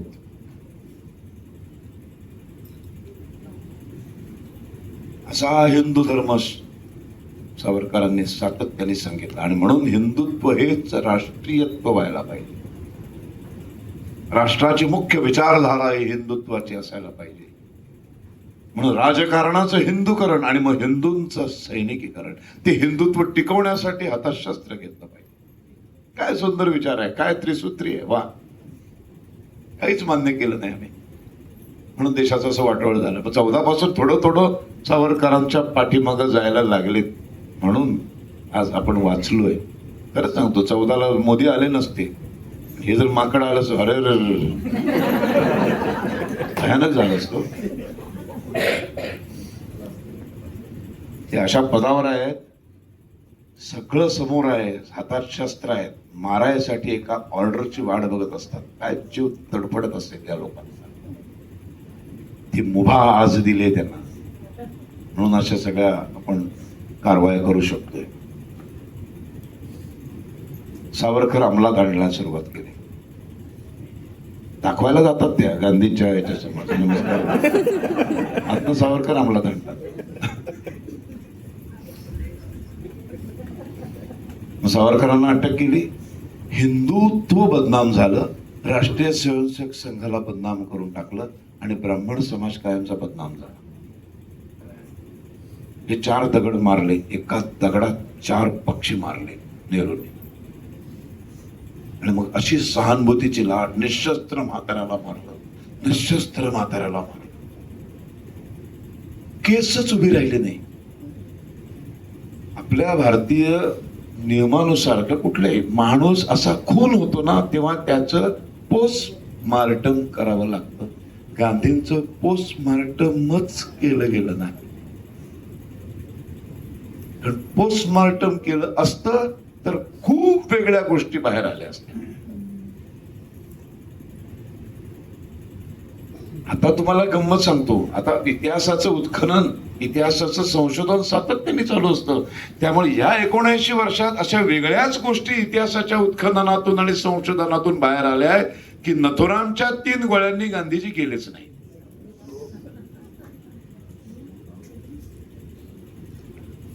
पोस्टमॉर्टम केलं नाही आणि नथुरामच्या गोळ्यांनी गांधी गेले नाही. कनेक्शन लावा. पंतप्रधान आहे माणूस, सगळ्या नाड्या हातात आहे. दुसरी गोष्ट, 3 गोळ्या मारल्यानंतर 40 मिनिटं माणूस जिवंत आहे खाली पडलेला. एक 77-78 वर्षाचा म्हातारे गृहस्थ अशा समोर, असं इतकं लांब पण नाही, असं पाया पडलाय. म्हणजे किती जवळ असेल बघा. पाया पडलाय, बाजूच्या 2 बायकांना बाजूला केलंय. तर त्यांना जरा सुद्धा कुणालाही तिसऱ्याला इजा करायची नव्हती. टेररिस्ट नाहीत ते. ती बेछूट मारत जायचे असं नाही, फक्त ज्याला मारायचं त्यालाच मारलं. 3 गोळ्या मारल्यात. बंदुकीचा मेड असतो एक, ह्यांना बरोबर माहित असेल. पोस्टमॉर्टम मध्ये कळतं की कुठल्या बंदुकीमधनं नेमक्या गोळ्या आल्या. तर त्या मॅचच होत नाहीत गांधींच्या शरीरातल्या गोळ्यांशी. बंदूकच मॅच होत नाही नथुरामची. दुसरी फार महत्वाची गोष्ट, सावरकर दादरच्या सदनामध्ये याचे सगळ्याचे पुरावे आहेत. रणजित सावरकरने आता याच्यावर एक फार मस्त पुस्तक लिहिलंय. 4 गोळ्या लागल्यात गांधींना. नथुरामच्या पिस्तूलमध्ये 6 गोळ्या आहेत. 6च रकाने आहेत गोळ्यांचे. 3 रकाने रिकामे झालेत, 3 भरलेले आहेत. गांधींना लागल्यात 4 गोळ्या. इकडे 3, इकडे 1 गोळी लागली. पोस्टमॉर्टमच झालं नाही. अशा फरलांगभर अंतरावरती जिथे मारलं बिर्ला भवन, तिथून एक फरलांगभर अंतरावरती हॉस्पिटल होतं. 40 मिनिटं माणूस जिवंत होता. झटकन उचललं असतं तर कदाचित वाचू शकले असते. कदाचित 1% शक्यता, पण प्रयत्न तर करायला पाहिजे होते.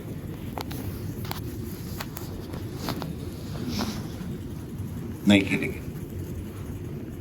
लाल बहादूर शास्त्री भारताचे पंतप्रधान, पाकिस्तान बरोबरचं युद्ध आम्ही जिंकलो. सावरकर जिवंत होते. 65ची लढाई, सावरकर जिवंत होते. सावरकर सांगत होते 2 देशांमधलं युद्ध, जो विजयी होतो त्या विजयी देशाच्या राजधानीमध्ये तहाची बोलणी करायची असतात.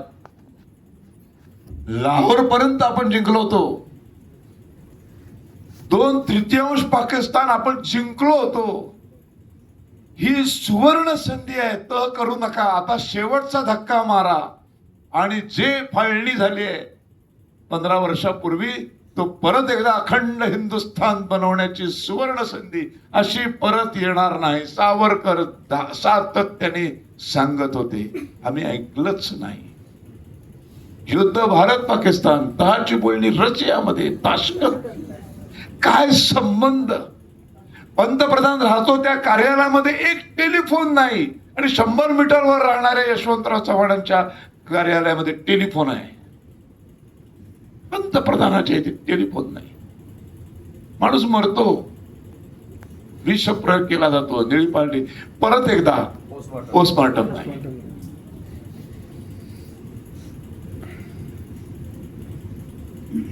बरोबर 52ची निवडणूक जिंकले.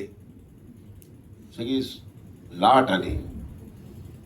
सगळं विसरून गेली लोक. आम्ही विसरतो पटकन सगळं. आम्ही आमचे अपमान, आमची अवहेलना, आम्ही सगळं विसरतो. हजारो स्त्रिया आमच्याच होत्या. आपल्याच असतील ना कोणीतरी. 15, 20, 25 पिढ्यांच्या आधीच्या ज्या सगळ्या बायका विकल्या गेल्या, अत्याचार झाले, बलात्कार झाले, आमचीच माणसं विकली गेली ना. आमच्याच माणसांना गुलाम केलं. कोणीतरी आमचाच पूर्वज होता ना तो. तुमचा आमचाच होता ना. आणि तर तिसरा कोणी आलेला नाही ना बाहेरून. म्हणजे वडिलांना मारलं तर आपल्या डोक्यात असतं, माझ्या वडिलांनी मारलं, मी नाही याला माफ करणार. आजोबांना मारलं, मी नाही माफ करणार. पणजोबांना मारलं, बघू विचार करीन. खापर पणजोबांना मारलं, कदाचित करीन. का असं असं मागं मागं केल्यावर तीव्रता कमी कशी काय होते? आम्ही विसरतो, सगळं विसरतो. ब्राह्मणांची कत्तल केली मुसलमानांनी. त्या ब्राह्मणांच्या जानव्यांचं वजन 200 किलो भरलं.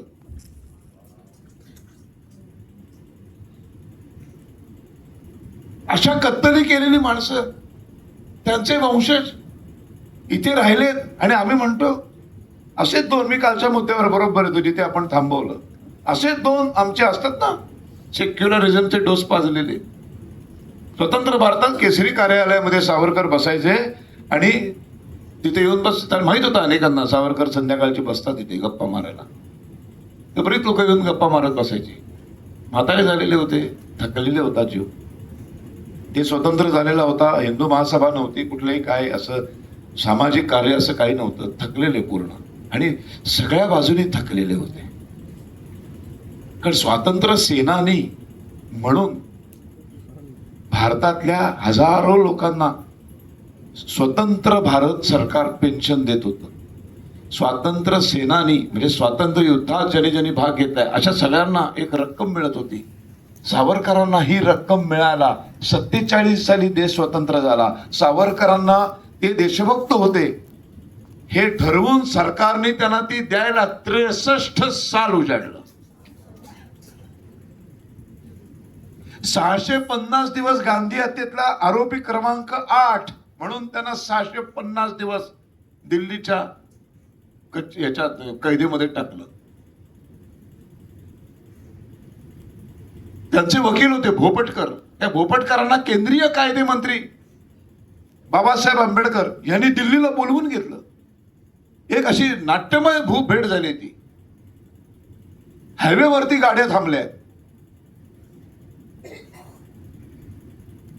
आंबेडकरांनी त्यांच्या गाडीतल्या ड्रायव्हर आणि सेक्रेटरीला खाली उतरायला सांगितलं. मागच्या गाडीत जे बसलेत गृहस्थ त्यांना माझ्या गाडीत आणून बसव.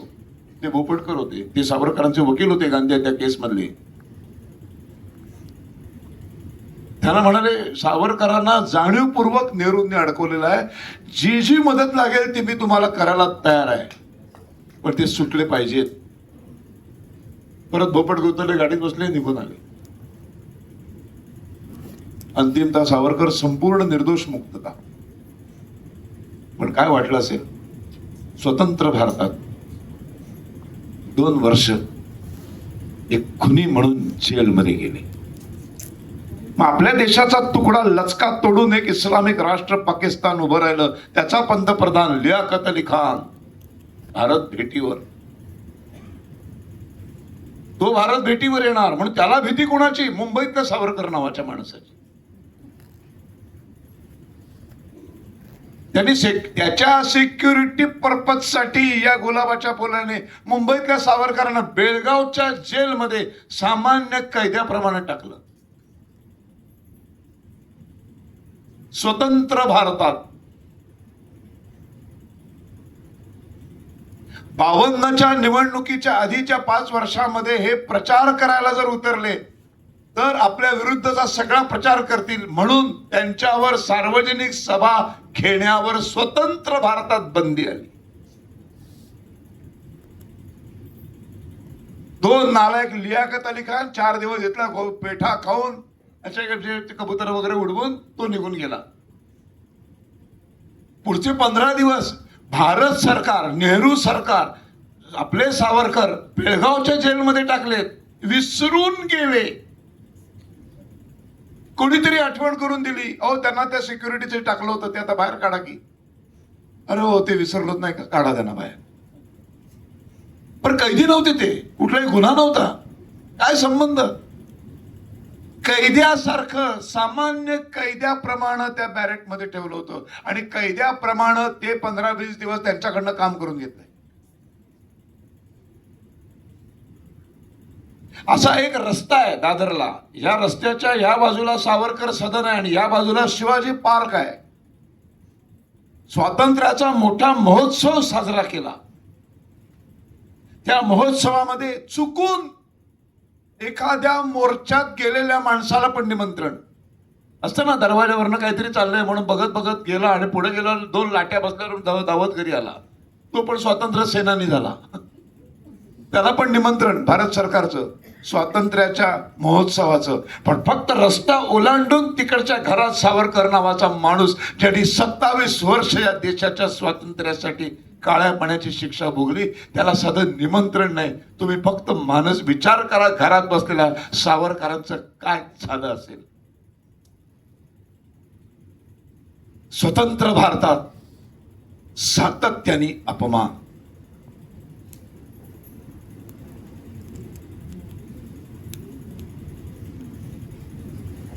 कारण भीती, सावरकर नावाचा विचार जर पसरला आपलं काही खरं नाही. जीव गेला तरी हे परत येऊ देऊ नका यांना सरकारमध्ये.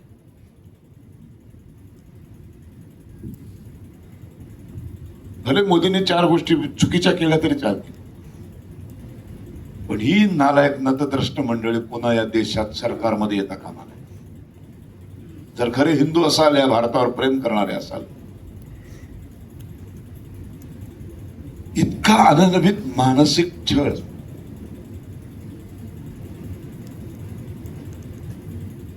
च युद्ध बघितलं, आक्रोश करून माणूस सांगतोय नका जाऊ रशियाला, नका जाऊ, काही संबंध नाही आपला.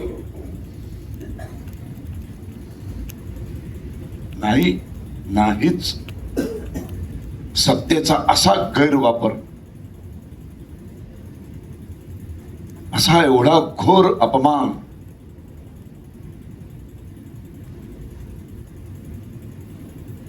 शेवटी बाळाराव सावरकर स्वीय सहाय्यक त्यांना ते म्हणाले 30 जानेवारीला 1966, आता या देहाचा मी जी 13व्या वर्षी शपथ घेतली होती, मारिता मारिता मरे तो झुंजेन, एक तर छत्रपती शिवाजी महाराजांसारखा स्वराज्याभिषेक तरी करील किंवा चापेकरांसारखा फासावर तरी लटकेल. या देहा जी शपथ घेतली होती ती पूर्ण झाली, देश स्वतंत्र झाला. आता या देहाचा काही उपयोग राहिला नाही. उपयुक्ततावाद. सदैव आयुष्यात मी एकच विचार केला, माझ्या स्वार्थाचा कधीच विचार केला नाही. मी देशाला उपयोगी कसा पडेल. आता मी प्रश्न विचारतो की मी देशाला उपयोगी कसा पडेल. मला उत्तर येतं आता उपयोगी पडण्याच्या अवस्थेतच नाही.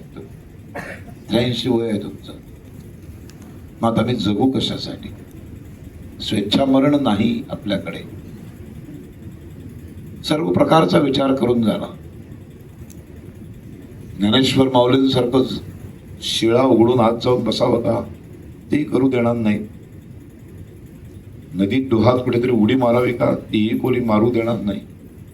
मग आठवले मला समर्थ, प्रायोपवेशन करूया. कळत नाही कोणाला, मी स्वतःला संपवतोय हे कोणालाच कळत नाही, फक्त बाळाराव तुम्हाला सांग.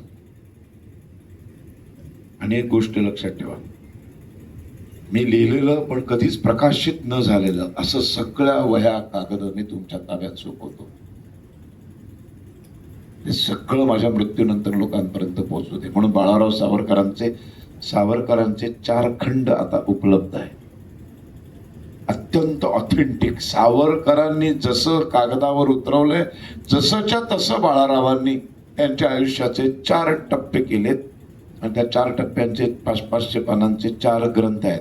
खरे खुरे सावरकर वाचायचे असतील तर बाळाराव सावरकरांचे हे 4 खंड आणि विक्रम संपतांनी लिहिलेलं सावरकरांचे 2 खंड, एवढी पुस्तकं आवर्जून वाचा. अख्खा भारत, अख्खा भारताचा इतिहास आणि खरे सावरकर कळतील तुम्हाला. अत्यंत खरी खुरी जीवनात ते प्रसंग आहेत त्याचे. बाळाराव म्हणाले, अहो हवेत तुम्ही आम्हाला. ते म्हणाले हवे आहात, हे कधी न संपणारी गोष्ट आहे. आणि मी कशासाठी हवा आहे सांग बघू. देशासमोर, राष्ट्रासमोर, समाजासमोर काही प्रश्न उपस्थित राहिले तर त्या प्रश्नांची उत्तर द्यायला मी हवाय ना. मग हे काय, सगळी पुस्तकं दाखवली, 22,000 पृष्ठांचं साहित्य.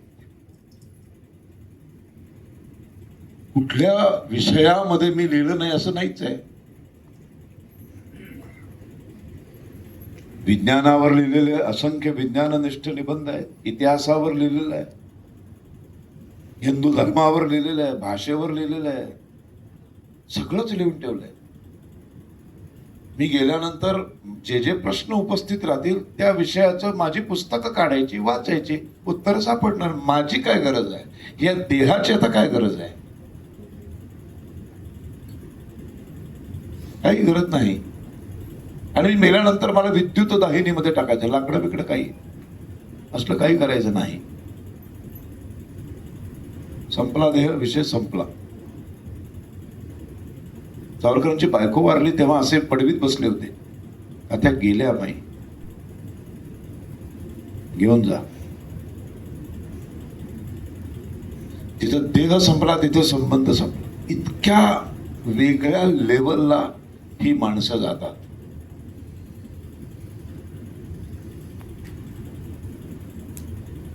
फारच म्हणजे आपले भावे हे सावरकरांचे खास परमभक्त. त्यांना एक सावरकर भक्त माझ्यासारखा जाऊन म्हणाला, आम्हाला तुमच्या ओळखीने जर सावरकरांची एकदा भेट घडवून द्या ना. ते म्हणजे कशासाठी भेटायचे तुम्हाला? तेव्हा मी त्यांना दैवत मानतो. मग ते म्हणाले की मग भेटूच नका, कदाचित तुमच्या सगळ्या प्रतिमेला तडे जाण्याची शक्यता आहे. असं आयुष्य काढलेला माणूस आहे ना की कधी काय कसे बोलतील वागतील माहित नाही. आणि मग कदाचित जी प्रतिमा आहे ना डोळ्यासमोर तिला तडे, अरे असं का बोलले असते, असं होईल, नकोच ते, नकाच भेटू, लांबून छान आहे.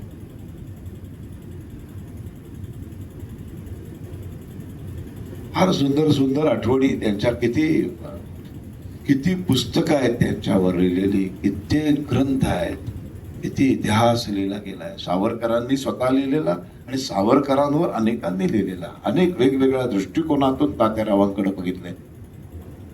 एक अद्वितीय अशी विभूती या भारतात जन्माला आली.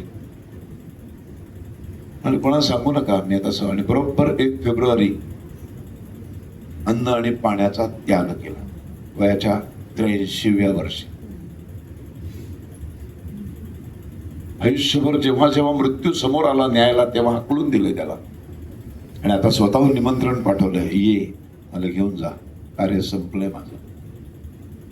स्वतंत्र भारतात अशी जिवंत समाधी घेणारा एकमेव माणूस, महापुरुष असेल. आपण तरी कोणी असं स्वतःला संपवलेला माणूस बघितला? म्हणजे ज्यांनी आयुष्यभर उपोषणावर विश्वास ठेवला ते गोळीने मेले, आणि ज्यांनी आयुष्यभर शस्त्रांवर विश्वास ठेवला ते खऱ्या उपोषणाने गेले. आणि त्यांची उपोषणं खरी नव्हतीच. उपोषणाने कधीच काही साध्य करता येत नाही. उपोषणाने तेव्हाच तुमच्या आंदोलनाला यश मिळतं जेव्हा ज्या राजासमोर तुम्ही उपोषण करताय तो राजा सुसंस्कृत असावा लागतो. आणि सुसंस्कृत राजे या देशात नव्हे या जगात 2च, परत एकदा, श्रीराम आणि छत्रपती शिवाजी महाराज. उपोषण करणाऱ्याचं महत्व कळल्यामुळे राजा खाली आला सिंहासनावर आणि त्याला मला, थांब का, मरू नकोस बाळा, मला हवायस. माझ्या विरुद्ध विचारसरणीचा असलास तरी देशाला गरज आहे तुझी. ताटासारखं आहे ते, फार मस्त उदाहरण आहे ते. आपल्याकडं अन्नाचं ताट वाढलं जातं ना, त्या वाढण्याची एक पद्धत आहे बघा. डावी बाजू, उजवी बाजू, आणि मग मध्ये एक मुख्य पक्वान्न असतं. इकडे वर आधी छोटूस मीठ असतं, एक लिंबाची फोड असते. लिंबूच मुळात एवढं ते अख्खं ठेवत नाही, त्याच्या आणि 4 फोडी करून त्यातली तेवढीच गरज आहे. छोटीशी चटणी असते, मग थोडं मोठं त्याच्यापेक्षा आकारमानाने भरीत बिरीत असं काहीतरी येतं. मग त्याच्यापेक्षा थोडं आकारमान कोशिंबिरीचं वाढतं. मग मुख्य पक्वान्न असतं काय ते, मग इकडे भाज्या बिज्या असतात, मग काहीतरी. देश असा असतो, थोडासा समाजवाद हवा असतो, लिंबा एवढी डावी विचारसरणी हवी असते, कोशिंबीर एवढा कम्युनिझम हवा असतो, पण तो कोशिंबीर एवढाच. तो जर मुख्य पक्वान्नात त्याचं रूपांतर झालं तर देशाचं वाटोळं. हे ज्या राजाला कळतं, असा राजा जेव्हा समोर असतो तेव्हा उपोषणाने मार्ग सुटतात. म्हणून भारतातलं कुठलंच उपोषण यशस्वी झालं नाही आणि म्हणून श्रीरामाने कधी उपोषण केलं नाही, श्रीकृष्णाने उपोषण केलं नाही, छत्रपती शिवाजी महाराजांनी उपोषण केलं नाही, टिळकांनी केलं नाही, सावरकरांनी केलं नाही, संभाजी महाराजांनी केलं नाही आणि आत्ताच्या बाळासाहेब ठाकरेंनी पण केलं नाही. आणि ज्यांनी ज्यांनी उपोषणं केली, एक उपोषण मला दाखवा यशस्वी झाल्याचं. होऊच शकत नाही. मग ते आधीपासूनच ठरलेलं असं 6-7 दिवसानंतर या सरबत घेऊन जायला नाही तर मग त्यामुळे आयुष्यामध्ये 7-8 वेळा आमरण उपोषण करणारी माणसं आपण पाहिजे. हे पण फार गमतीदार आहे सगळं. आमरण उपोषण एकदाच असतं ना हो. एकदा तू मेला तरी पाहिजे का, यश तरी मिळायला पाहिजे. यशही मिळत नाही, उपोषणही होत नाही पूर्ण, काहीच कसं घडत नाही, मग परत 2 महिन्याने आमरण उपोषण. गंमत आहे. सावरकर उपोषण भानगडीत कधी पडायचे नाही. ते मुळात शस्त्र चुकीचं आहे.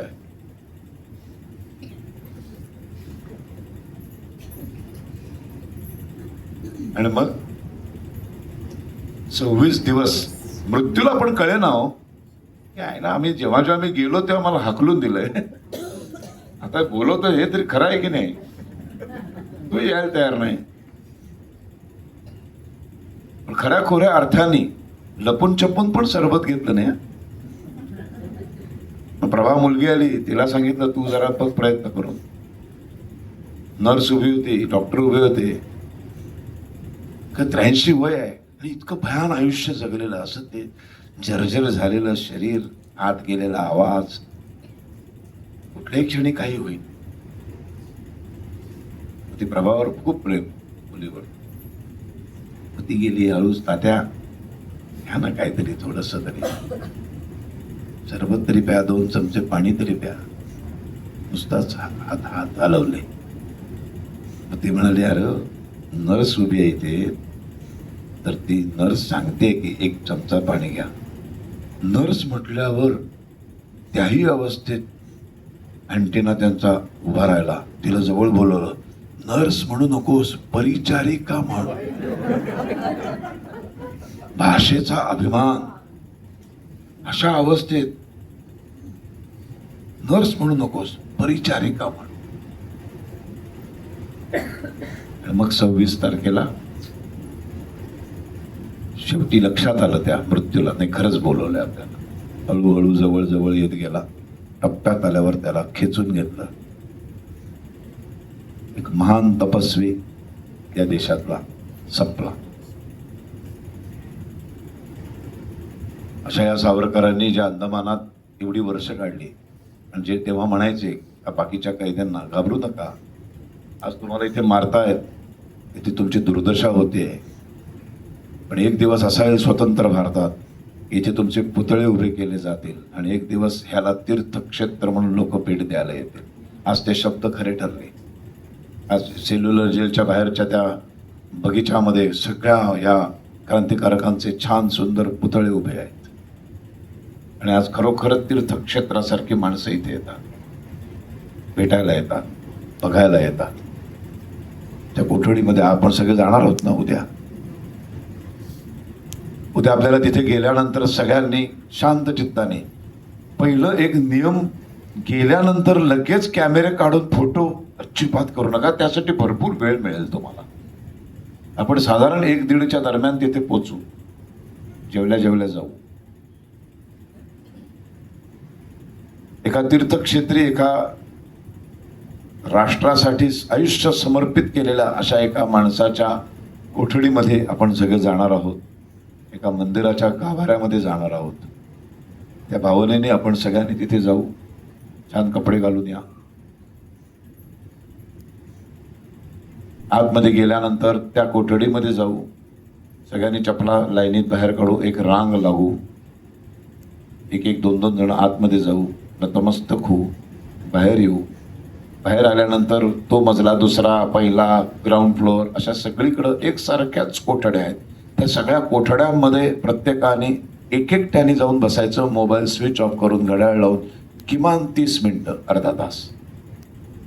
त्या 30 मिनिटामध्ये विचार करायचा की एक 27 वर्षाचा तरुण इंग्लंडमध्ये बॅरिस्टर झालेला वकिली केली असती तर आयुष्य असं ऐशो आरामात काढलं असतं. त्याच्यावर, त्या ऐश्वर्यावर लाथ मारून स्वतःहून ही काळ्या पाण्याची गळ्यात माळ घेतलेली आहे.